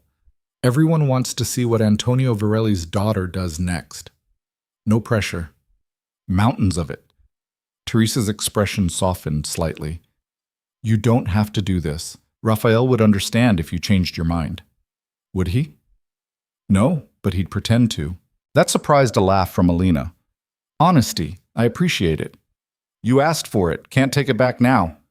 Alina looked at herself one more time, took a breath, centered herself the way she'd learned to do in the chaos of the last few days. "Okay, let's do this." They walked through corridors of the neutral meeting hall, some historic building the families used for official business. Guards at every corner, security tighter than anywhere Alina had seen. Raphael was waiting outside the council room. He looked better, still pale, still moving carefully, but upright and dressed in a suit that hid most of the bandages. "You clean up nice," he said. "So do you, for someone who was bleeding out 72 hours ago." Stubborn in spite. Powerful combination. He offered his arm. "Ready?" "No, but I'm doing it anyway." "That's my girl." They walked in together. The council room was massive. Circular table, maybe 40 seats, all of them filled. Representatives from every major family, all watching as Raphael and Alina entered. Victoria Salazar sat at the far end, looking composed and dangerous. When she saw Alina, something cold flashed in her eyes. Raphael guided Alina to 2 empty seats, positioned strategically between allies and neutrals. They sat together. The head of the council, an older man Alina didn't recognize, stood. "This emergency session is called to order. Raphael Decord and Alina Varelli have requested to address the council. Ms. Varelli, you have the floor." Alina stood, every eye in the room fixed on her. For a moment she felt the weight of it, the power, the expectations, the judgment. These people had spent decades in this world. She'd been in it for weeks. But she'd also fought through a siege, killed to survive, chosen this path with full knowledge of what it cost. She met Victoria's gaze across the table and didn't look away. 3 weeks ago, she began, voice steady, "I was brought into this world against my will, sold to settle a debt I didn't know existed. I've spent that time learning who my father really was, what he built, what I've inherited." She pulled out documents, the real ones, authenticated by lawyers Teresa had vetted. Antonio Varelli was a builder. He created infrastructure that most of you still use. Trade routes, financial systems, political connections. And when he died, all of that passed to me. Murmurs around the table, some surprised, some calculating. Victoria Salazar attempted to claim those assets through coercion. She failed. The asset transfers were signed under duress and are therefore void. "Everything my father built remains mine." Victoria stood. "This is ridiculous. You're a civilian who's been in this world for 3 weeks. You have no idea how to—" "I killed 3 of your people getting to Raphael during the siege." Alina's voice didn't rise, but it cut through Victoria's objection. "I negotiated for his life while you had guns to my head. I survived your coup attempt. Don't tell me what I'm capable of. Silence. Absolute silence. I'm claiming my seat, Alina continued, as Antonio Varelli's heir, as a power in this world, and I'm proposing a restructuring of how we operate. What kind of restructuring? The council head asked. The old model is failing. Violence as first resort, fear as currency, brutality as standard practice. It's unsustainable. Eventually, we attract too much attention, law enforcement cracks down, we all lose. I'm proposing we build something different, such as strategic partnerships over territorial warfare, economic leverage over assassination, building legitimate fronts that actually turn profit instead of just laundering money. We don't stop what we do, we just get smarter about how we do it. Victoria laughed. You want to reform organized crime? Make it, what, ethical? I want to make it sustainable. There's a difference. This is naive. This is business. Alina turned to address the full council. Half of you are here because you're tired of the constant warfare, tired of losing people, losing money, losing ground to law enforcement. You want stability. I'm offering it. Not through weakness, through smart power. She could see them considering it, some skeptical, some interested, some clearly waiting to see which way the wind blew. And Raphael Decor? Someone asked. Where does he fit in this new structure? Alina looked at Raphael. He nodded slightly. Raphael and I are partners, in marriage and in business. His military strength combined with my economic resources makes us stronger together than separate. We're not asking for dominance, we're offering alliance. And those who refuse, Victoria asked coldly, are free to operate independently. But understand, this is the future. You can be part of it or against it. Choose wisely. The council head looked around the table. This requires discussion, debate, voting, but the motion has been made. Alina Varelli claims her seat and proposes structural reform, all in favor of recognizing her claim. Hands went up. Not all of them, but more than half. Motion carries. Ms. Varelli is recognized as Antonio Varelli's heir and granted full council membership. The council head looked at Victoria. Ms. Salazar, your objection is noted but overruled. Do you accept this ruling? Victoria's face was stone. For now. That's not an answer. It's the only one you're getting. Tension ratcheted up. Alina could feel it. The moment before violence, the breath before chaos. Raphael stood slowly, carefully. Victoria, you and I both know how this ends if we keep fighting. We've lost people, both sides. The siege, the coup, all of it just weakened us both. Or, he paused, we could acknowledge that neither of us is going away, that we're going to have to share this world whether we like it or not, and we could try to do it without killing each other. You killed my father. Your father tried to make my wife watch an execution. He forced my hand. I'm willing to call it even if you are. Even? You started a war. You continued it. So did I. We're both responsible. Question is, do we end it or keep bleeding? Victoria looked at him, at Alina, at the council watching every word. I want assurances, she said finally. Name them. My family retains its territories, its operations, its autonomy. We're not subordinate to you. Agreed. You're equals. And the Varelli assets? Stay with Alina. Non-negotiable. Victoria's jaw clenched, but she nodded. Fine. Truce. For now. For now works. The council head let out a breath. Then it's settled. New structure, new alliances, new rules. We'll work out specifics over the coming weeks, but for now, this session is adjourned. People stood, conversations breaking out immediately. Alina felt hands shaking hers, voices congratulating her, eyes assessing her from every angle. She'd done it, claimed her power, made her stand. Now came the hard part, keeping it. Raphael appeared at her elbow, pride evident in his eyes. Hell of a first impression. Think they bought it? Some did. Some are waiting to see if you can back it up. But you've got a seat. That's what matters. Victoria approached before Alina could respond. Up close, she looked tired, older than her 32 years. That was bold, Victoria said. Probably stupid, but bold. I'll take that as a compliment. It's not. It's an observation. Victoria's expression hardened slightly. We're not friends. We're never going to be friends. But we're not enemies anymore either. That's the best you're going to get from me." "Good enough." Victoria turned to Raphael. "Take care of her. She's going to need it in this world." "She's tougher than you think." "I know exactly how tough she is. I saw the body count at your house. She did that?" At Raphael's nod, Victoria's respect visibly increased. Then maybe she'll survive after all. She walked away, her people following. Raphael took Alina's hand. "You okay?" "Adrenaline's fading, hitting the wall hard." "Let's get you out of here. Home. Real home this time, not a safe house." "Is the estate even habitable?" "Teresa's people have been working around the clock. Main structure's secure. We'll rebuild the damaged sections." They left together, guards forming around them, moving through hallways and out to the waiting car. As they drove away from the meeting hall, Alina looked back at the building where she'd just claimed power in a world she barely understood. "No going back now," she said quietly. Raphael squeezed her hand. "No, but we're going forward together. That's something." "Is it enough?" "Ask me when we've survived the next attempt on our lives." "Optimistic?" "Realistic. But hey," he turned to look at her fully, "we've made it this far, against all odds, through manipulation and violence and about 6 impossible situations. If we can survive that, we can survive anything." Alina leaned into him, careful of his injuries.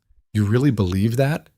"I have to, because the alternative, losing you, is something I couldn't survive." She closed her eyes, feeling the car move through the city, feeling Raphael's warmth beside her, feeling the weight of power she'd claimed settling onto her shoulders. Somewhere behind them, enemies were already planning their next move. Somewhere ahead, more violence waited. But right here, in this moment, she had him. She had her choice. She had her power, and she'd fight like hell to keep all 3. The car turned onto the road leading to the estate, through the gates, up the long drive, home. Whatever that meant now, whatever they'd make it mean. Together, the estate looked different in daylight. Scaffolding covered the damaged sections, construction crews working to repair what the siege had destroyed. But the bones were still there, the walls, the gardens, the fortress Raphael had built. Alina stood at the window of their bedroom. She'd stopped thinking of it as just his room weeks ago, watching the sun rise over grounds that had been a battlefield 3 days earlier. Raphael was still asleep behind her, his breathing deep and even despite the pain medication keeping him functional. She hadn't slept. Couldn't. Every time she closed her eyes, she saw faces. The men she'd killed. The blood on her hands. The moment she'd chosen violence over everything she'd thought she believed in. "You're thinking too loud again," Raphael said from the bed. She turned. He was awake, propped up on pillows, watching her with eyes that saw too much. "How do you do it?" she asked. "Live with it? The killing?" "I don't." He shifted, winced at the movement. "I just keep breathing and hope eventually it gets easier. It hasn't yet." "That's not encouraging." "It's honest. You asked for honesty." She moved to the bed, sat on the edge. "Do you regret it?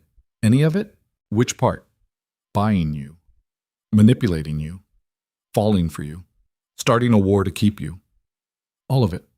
Raphael was quiet for a long moment. "I regret how I did it. The lies, the manipulation. But the outcome? Having you here, choosing to stay even knowing what I am? No, I can't regret that. Even if it makes me a killer too? You were defending someone you love. That's not the same as what I've done. Isn't it? I pulled the trigger. People died. The reason doesn't change the result." "The reason is everything, Alina. It's the only thing that separates murder from protection." She looked at her hands. Still clean now, scrubbed of blood, but she could still feel it. "I don't know if I believe that anymore." "Then what do you believe?" "I believe..." She struggled to find the words. "I believe I crossed a line I can't uncross. I believe I'm different now, and I believe I'm terrified of who I'm becoming." Raphael reached for her hand, pulled her closer. "You're becoming someone who survives, someone who fights. That's not a bad thing. It's not a good thing either. It's a necessary thing. In this world, hesitation kills you. You learn that fast. Maybe too fast.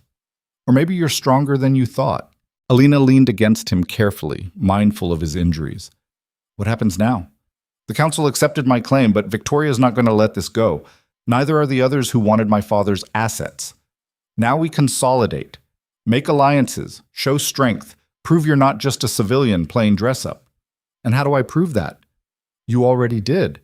At the council meeting, the way you spoke, the way you stood up to Victoria, they saw power. Now you just have to back it up. A knock at the door interrupted them. Teresa entered carrying a tablet. Sorry to disturb, but we have a situation. Raphael sat up straighter. What kind of situation? 3 of the neutral families just requested private meetings with Mrs. Dacord.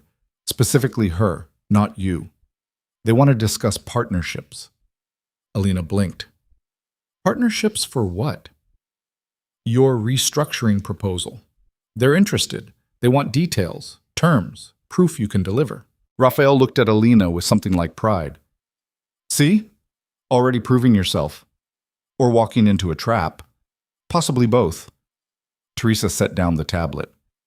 I've vetted all 3 families. They're legitimate in their interest, as far as I can tell. But meetings should be on our territory. Controlled environment. Heavy security. Agreed, Raphael said. Schedule them for... I'll handle it, Alina interrupted. Both Teresa and Raphael looked at her. You claimed your seat, Raphael said carefully. You don't have to... Yes, I do. This is my proposal, my vision. If I let you speak for me, I'm just your proxy. I need to do this myself. Raphael studied her face. You're sure? No, but I'm doing it anyway. That's becoming a pattern with you. Seems to work. Teresa smiled slightly. I'll set up the meetings. 2 days out, give you time to prepare. Conference room, full security detail, recording everything for legal protection. Thank you, Teresa. The older woman nodded and left. Alina looked at Raphael. Tell me I'm not insane for doing this. You're not insane. You're brave. Possibly reckless. Definitely terrifying. But not insane. High praise. It's the truth. He pulled her down beside him. You're going to change this world, Alina. I can see it already. Question is whether you're ready for what that costs. What does it cost? Everything. Always everything. The first meeting was with the Kozlov family, Russian operations, primarily financial services that fronted for money laundering. Viktor Kozlov was 60, silver-haired, with the kind of face that had seen everything and been impressed by none of it. He sat across from Alina in the conference room, 2 of his people flanking him, while Raphael's guards lined the walls. Mrs. Dacord, Victor said in heavily accented English, you are young. I am, Alina agreed. Is that a problem? Is observation, not judgment. Young means inexperienced, also means flexible, willing to change. In this business, both are valuable. Then let's talk about change. You heard my proposal at the council. About making our operation sustainable, yes, is interesting theory. In practice? He shrugged. We try similar things before. Always fails. Violence is currency we understand. Everything else is risk. Violence is also expensive. You lose people. You lose territory. You attract law enforcement. My father built his empire on legitimate fronts that actually turned profit. I have those records, those systems. I'm offering to share them. In exchange for what? Partnership. You bring your financial expertise, I bring my infrastructure. We build something that makes money legally and illegally, and we do it smart enough that no one can touch us. Victor leaned back, considering. Your father was a careful man. Paranoid. He trusts no one. Share nothing. Why you different? Because I've learned that isolation is weakness. My father kept everything compartmentalized and it got him killed, not by violence, but by desperation. He borrowed from Raphael because he had no allies, no support network. I won't make that mistake. Smart, but intelligence and execution are different things. You have plan? Alina pulled out documents Teresa had helped her prepare. Financial projections, operational frameworks, risk assessments. I have several plans. This one focuses on tech startups, legitimate companies that can absorb illegal profits, generate real returns, and give us political cover. This one is real estate development in emerging markets. This one is Stop. Victor held up a hand. You do homework is good, but I asked different question. You willing to protect these investments? With violence if necessary? If necessary, yes. You say this, but you believe it? Because business we discuss, it attract enemies. People who want to take what we build. You kill to keep it? Alina thought about the men she'd shot during the siege, about the trigger pulls that still haunted her. I've already killed to protect what matters to me. Business assets are just another category. Something shifted in Victor's expression. Respect, maybe. Okay, I am interested. Give me 1 month to review your plans, verify numbers. If they check out, we talk partnership terms. Fair enough. Victor stood, extended his hand. Alina shook it. Firm grip, direct eye contact. You remind me of someone, Victor said. Woman I knew in Moscow, many years ago. She started with nothing. Built empire. Terrified everyone who underestimated her. You have same eyes. What happened to her? She got old, got smart. Retired to countryside with enough money to buy small country. Rare happy ending in our world. He smiled slightly. Maybe you get same ending. Maybe not. But you survive first year. I think you survive anything. He left with his people. Alina sat back down, releasing a breath she hadn't known she was holding. Raphael had been silent throughout, positioned in the corner where he could watch, but not interfere. Now he moved to her. Well done. I have no idea what I'm doing. You're doing fine. Victor's interested. That's huge. He's old guard, very traditional. If he's willing to consider change, others will follow. 2 more meetings to go. You'll handle them. She looked up at him. How do you know? Because I've watched you go from terrified captive to someone who commands rooms. You're a fast learner, and you're not afraid to bluff when necessary. Was I bluffing? About killing to protect business assets? Yes. You're not there yet, but you sold it convincingly enough that Victor believes you will be. That's what matters. Alina stood, moved to the window. Outside, construction crews were replacing glass, repairing walls, rebuilding. Raphael? Yeah? Do you think we can actually do this, build something different, or are we just rearranging deck chairs on a sinking ship? He came up behind her, wrapped his arms around her waist carefully. I think if anyone can do it, it's you. You see possibilities I never could. You believe change is possible. That's powerful. Belief doesn't stop bullets. No, but it gives you a reason to dodge them. She leaned back against him, feeling his warmth, his solidity. I'm scared. Good. Fear keeps you sharp. I'm also exhausted. Mentally, physically, emotionally, I feel like I've aged 10 years in 3 weeks. You probably have. This world does that to you. How do you not burn out? Raphael was quiet for a moment. I do. Regularly, I just hide it well, but having you here, it helps. Gives me something to fight for beyond territory and power. Reminds me there's more to existence than survival. Like what? Like this. Quiet moments. Honest conversations. Someone who sees all my darkness and chooses to stay anyway. Alina turned in his arms, careful of his injuries. I love you. I don't think I've said it enough, but I do. Completely. Terrifyingly. In ways that probably qualify as codependent. Raphael smiled. I love you too. Possessively. Obsessively. In ways that would horrify therapists everywhere. We're a mess. We're perfect for each other. She kissed him, soft and lingering, tasting safety and danger in equal measure. The moment broke when Teresa knocked again. Second meeting in 10 minutes. The Chen family. Give us 5, Raphael called back. Alina straightened her suit, checked her reflection in the window. The woman looking back was composed, professional, showing none of the fear churning underneath. Ready? Raphael asked. No, but that's never stopped me before, de surprise. The second and third meetings went similarly. Cautious interest, careful questions, requests for time to evaluate. By the end of the day, Alina had 3 potential partnerships pending and a headache that felt like her skull was splitting. She retreated to the library, seeking the quiet and the familiar. Raphael had meetings of his own, damage control from the siege, alliance maintenance, the endless work of keeping his empire running. She was deep in financial projections when the door opened. Victoria Salazar walked in. Alina was on her feet immediately, hand moving to the weapon Teresa had insisted she carry now. How did you get in here? I called ahead. Raphael cleared it. Relax. Victoria raised her hands, showing she was unarmed. I'm here to talk, not fight. We talked at the council. We performed at the council. This is different. This is off the record. Alina didn't lower her guard. Say what you came to say. Victoria moved to the window, looked out at the grounds. My father was a monster. I know that. I'm not here to defend him, but he was also my father, and you, through Raphael, took him from me. He tried to force me to watch an execution.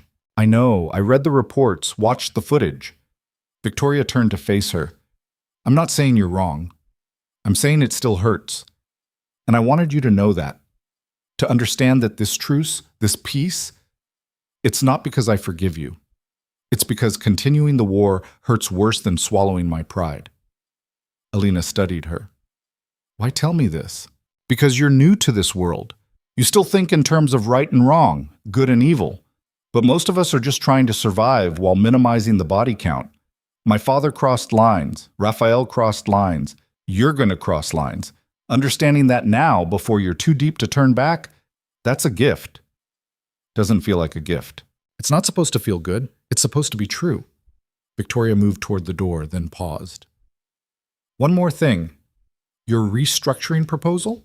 The sustainable operations, the legitimate fronts? It's smart. Smarter than anything I've seen in years, but it's also threatening to people who've built their power on chaos. Watch your back. Some of the families won't wait to see if it works. They'll try to eliminate you first. Is that a warning or a threat? A warning. Believe it or not, I respect what you're trying to do. I don't think it'll work. This world is too broken for reform. But I respect the attempt. Just don't be surprised when people you think are allies turn out to be enemies. In this business, loyalty is conditional, always. She left before Alina could respond.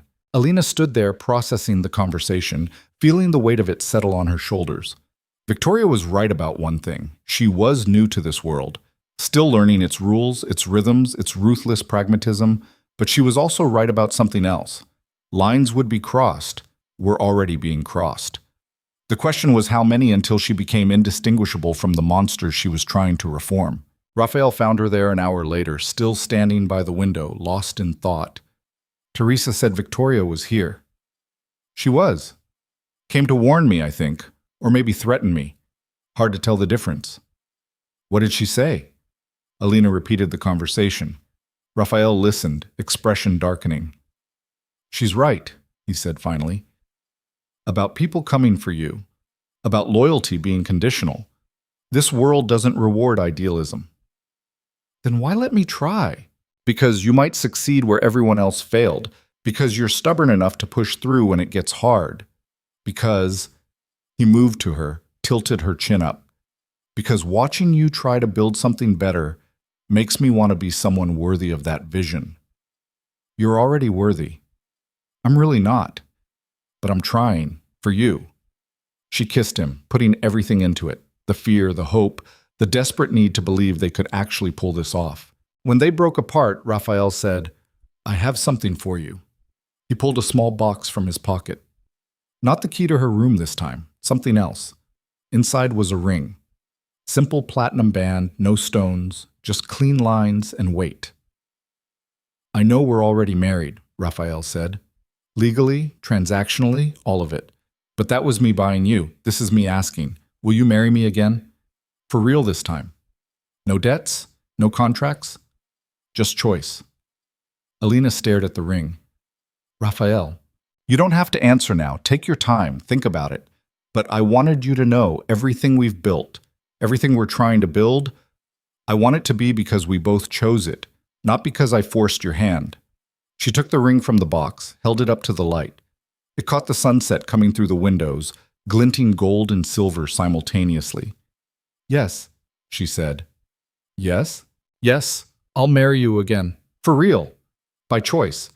Because despite everything, the violence, the manipulation, the absolute insanity of this life, I can't imagine doing it with anyone else. Raphael's smile was pure relief. Thank God. I was terrified you'd say no. I probably should say no. It would be the smart choice. When have you ever made the smart choice?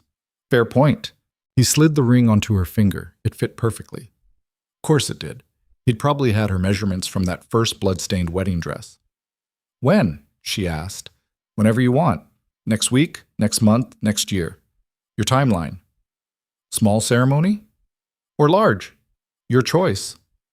No guards this time. No guns. Just people we trust.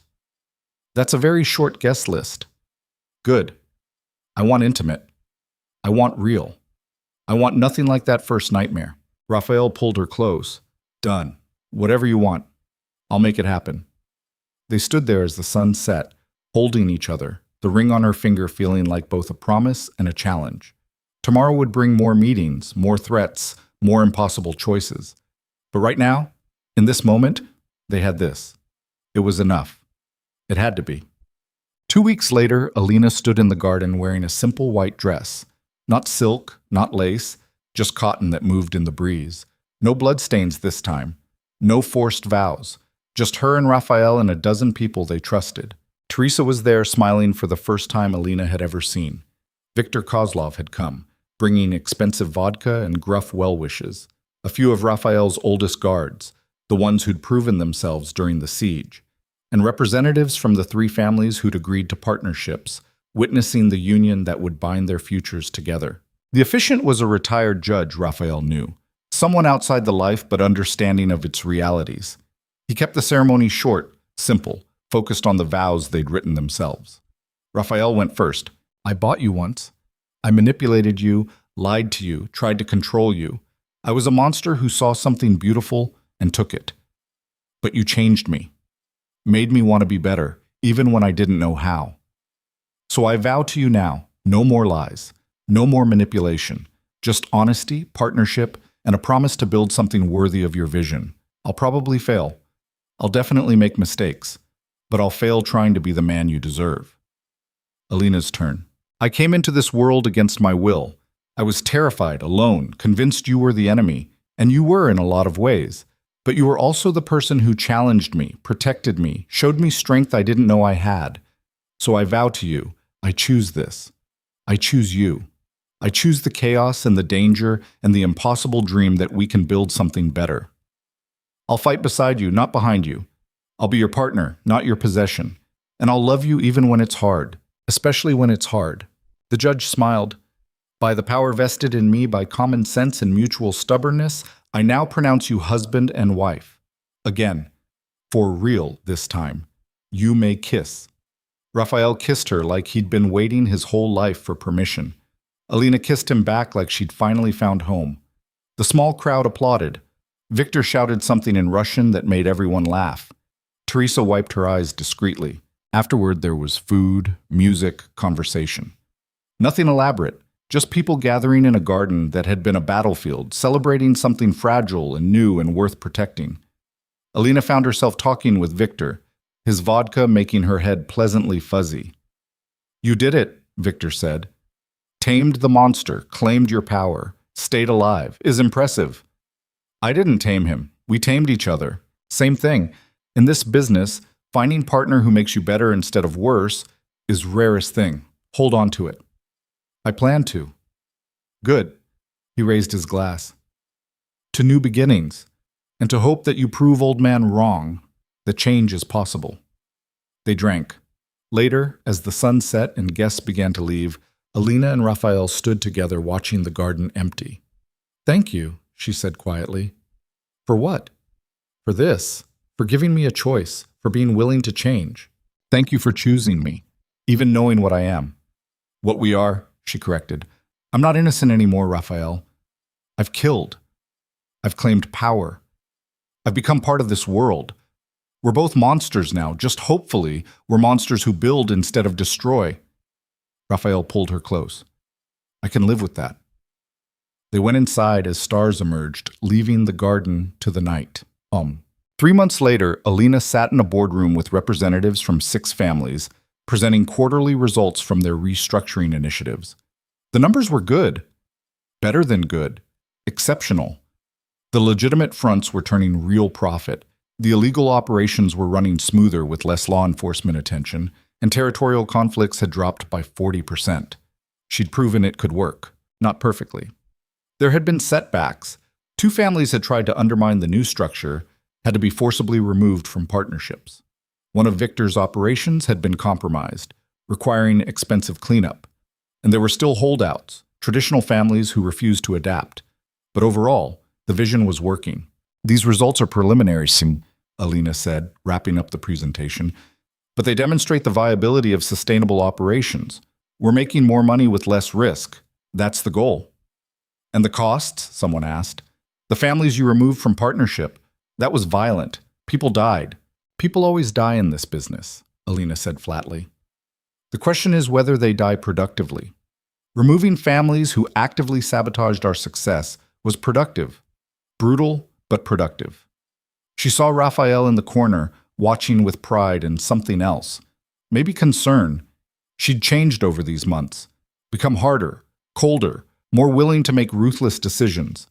The woman who'd been sold in a blood-stained dress wouldn't recognize who she'd become. Sometimes Alina didn't recognize herself either. The meeting adjourned. Partners filed out, some enthusiastic, some still skeptical. Victoria lingered, approaching Alina as the room emptied. "You've proven me wrong," Victoria said. "I didn't think this would work. I'm impressed. High praise from you. Don't let it go to your head. You're still new, still learning. One major crisis and this all could collapse." Always the optimist, always the realist. Victoria's expression shifted, became something almost genuine. "For what it's worth, I'm glad you survived. This world needs people who still believe change is possible, even if they're wrong. And if we're right, then you'll have accomplished what no one else could, and I'll be first in line to say I underestimated you." Victoria extended her hand. "Until next time, Mrs. Decor." Alina shook it. "Until next time." Victoria left. Raphael approached, wrapping an arm around Alina's waist. "Hell of a presentation. Think they believed it?" "Think they're starting to. You've made believers out of the hardest skeptics. That's not easy." Alina leaned into him. "I'm exhausted.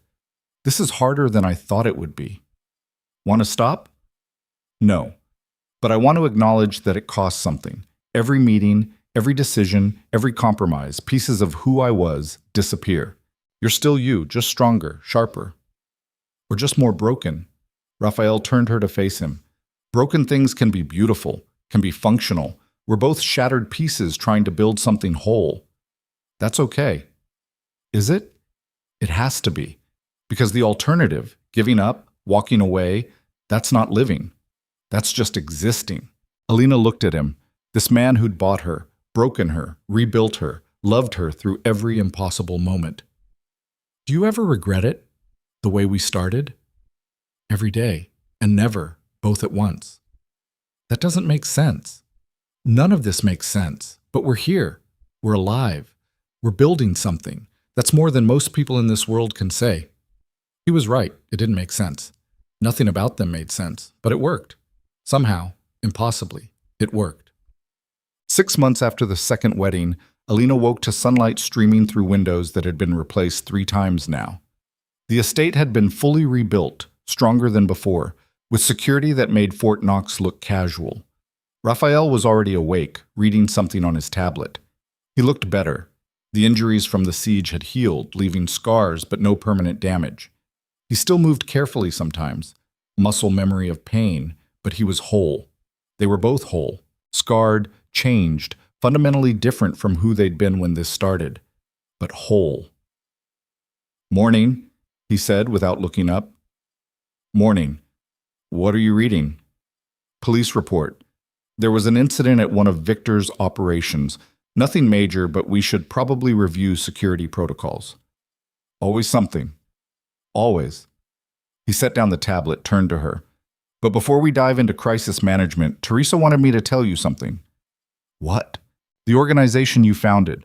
The one that helps people caught in debt situations, prevents them from being sold like you were. It's expanding. 3 new cities, 2 new programs, hundreds of people helped so far." Alina had started the organization quietly, using some of her inherited wealth to fund it. It was her way of making something good from the nightmare her father had created. That's good news." "It's more than good. It's proof that you can build something better while operating in this world. You're making a real difference. By running a charity with blood money? By using resources to prevent future tragedies. The source doesn't erase the impact. Alina sat up, pulling her knees to her chest. Do you think we're good people, Raphael? Honestly? He considered the question seriously. No, I think we're broken people trying to do less harm than we could. I think we're survivors who've learned to weaponize our trauma. I think we're in love despite every logical reason not to be. But good? I don't think either of us qualifies as good. That's depressing. That's honest. You asked for honesty. I did. She looked at him, at the scars visible on his chest where his shirt hung open, at the face she'd memorized in 1,000 moments. I don't regret it. Any of it. Even the violence, even the fear, even the parts that broke me. Because it led here. To you. To this. To a life built on organized crime and strategic violence. To a life built on choice, on partnership, on the kind of love that survives when everything else burns. Raphael pulled her close, kissed the top of her head. I don't deserve you. We've established that multiple times. Move on. He laughed. Actually laughed. Rare and genuine. What do you want to do today? Something normal, something that has nothing to do with business or violence or power. Normal is a tall order in our world. Then something close to normal, a walk in the garden, lunch without bodyguards, an hour where we're just two people who love each other. I can do that. They spent the day exactly as Alina had requested, walking through gardens that were finally healed from the battle, eating lunch prepared by staff who'd become friends rather than servants, reading in the library, feet tangled together on the couch, comfortable silence stretching between them. For one day, they were just Alina and Raphael, not decored empire builders, not reformed criminals, not survivors of violence, just two people who'd found each other in the wreckage and decided to stay. As evening fell, they stood on the balcony of their bedroom, watching the sun set over the grounds. I want to tell you something, Alina said. Sounds ominous. Not ominous, just true. She took a breath. When I was dragged to that chapel 3 weeks after my father's funeral, I wanted to die. I prayed for it, begged for some escape, some way out that didn't involve living through whatever nightmare waited. And then I met you, and it was worse than I imagined. You were everything I feared, powerful, ruthless, absolutely in control. This isn't sounding like a compliment, but somewhere in that nightmare, something shifted. You showed me strength, challenged me, made me realize I could be more than a victim. And even though you did it through manipulation and force, even though your methods were horrible, the result was I found myself. Found power I didn't know I had. Found love I never expected. She turned to face him fully. So I want to say thank you for being a monster who showed me how to be a monster too. For buying me and then setting me free to choose you. For building a cage so beautiful I wanted to stay. For loving me in the only way you knew how, even when it was wrong. Raphael's eyes were bright with something that might have been tears. That's the most fucked up thank you I've ever received. We're the most fucked up love story ever written. True. He pulled her close. And I wouldn't change a single thing. Not even the manipulation? Okay, maybe that. But the outcome? Never. They stood there as the sun dipped below the horizon, painting the sky in shades of fire and ash, holding each other in the space they'd carved from violence and will. Below them, the estate grounds stretched out, rebuilt, reinforced, ready for whatever came next. Because something always came next in their world. More threats, more challenges, more impossible choices. But they'd face it together. Two broken people who'd built something whole from the shards of who they'd been. Two monsters who'd chosen to build instead of destroy. Two souls who'd found each other in the darkness and decided to make their own light. It wasn't a fairy tale ending. It wasn't redemption or salvation or any of the pretty lies people told themselves about love conquering all. It was survival, partnership, the brutal honesty of two people who knew exactly what they were and chose each other anyway. And in a world built on violence and fear, that was the closest thing to happily ever after they were ever going to get. It was enough. More than enough. It was everything.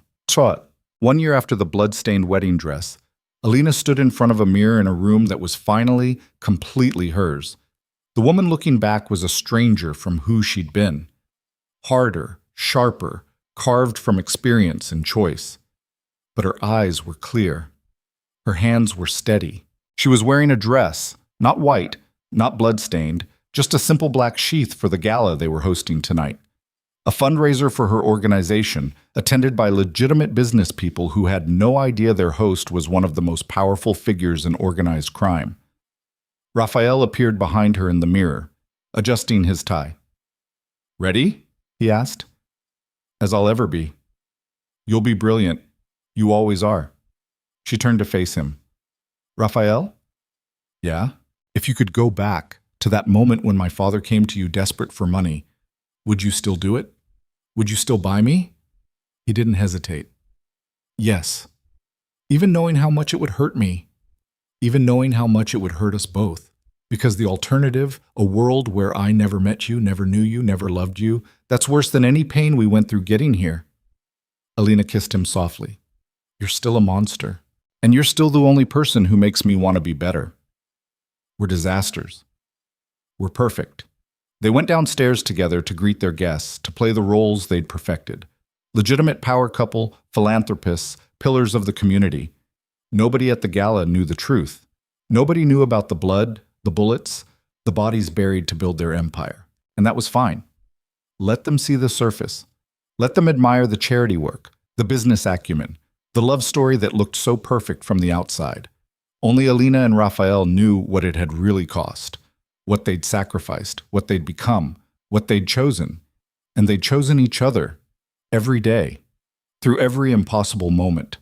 That was the real story, not the violence or the manipulation or the forced marriage, but the choice that came after. The decision to stay when leaving would have been easier. The commitment to build something better while operating in a world designed to destroy.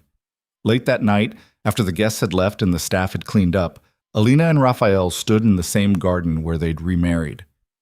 "Do you think we'll survive this?" Alina asked. "Long term?" "Honestly, I don't know. This world has a way of consuming everyone eventually. But if anyone can make it, it's us." "It's us," he agreed.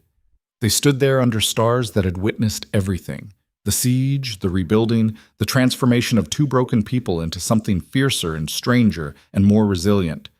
Tomorrow would bring new challenges, always did. But tonight, they had this, each other, the garden, the quiet. Tomorrow's battles could wait. Tonight, they'd already won. They'd survived. They'd chosen. They'd built something real from the wreckage of forced beginnings.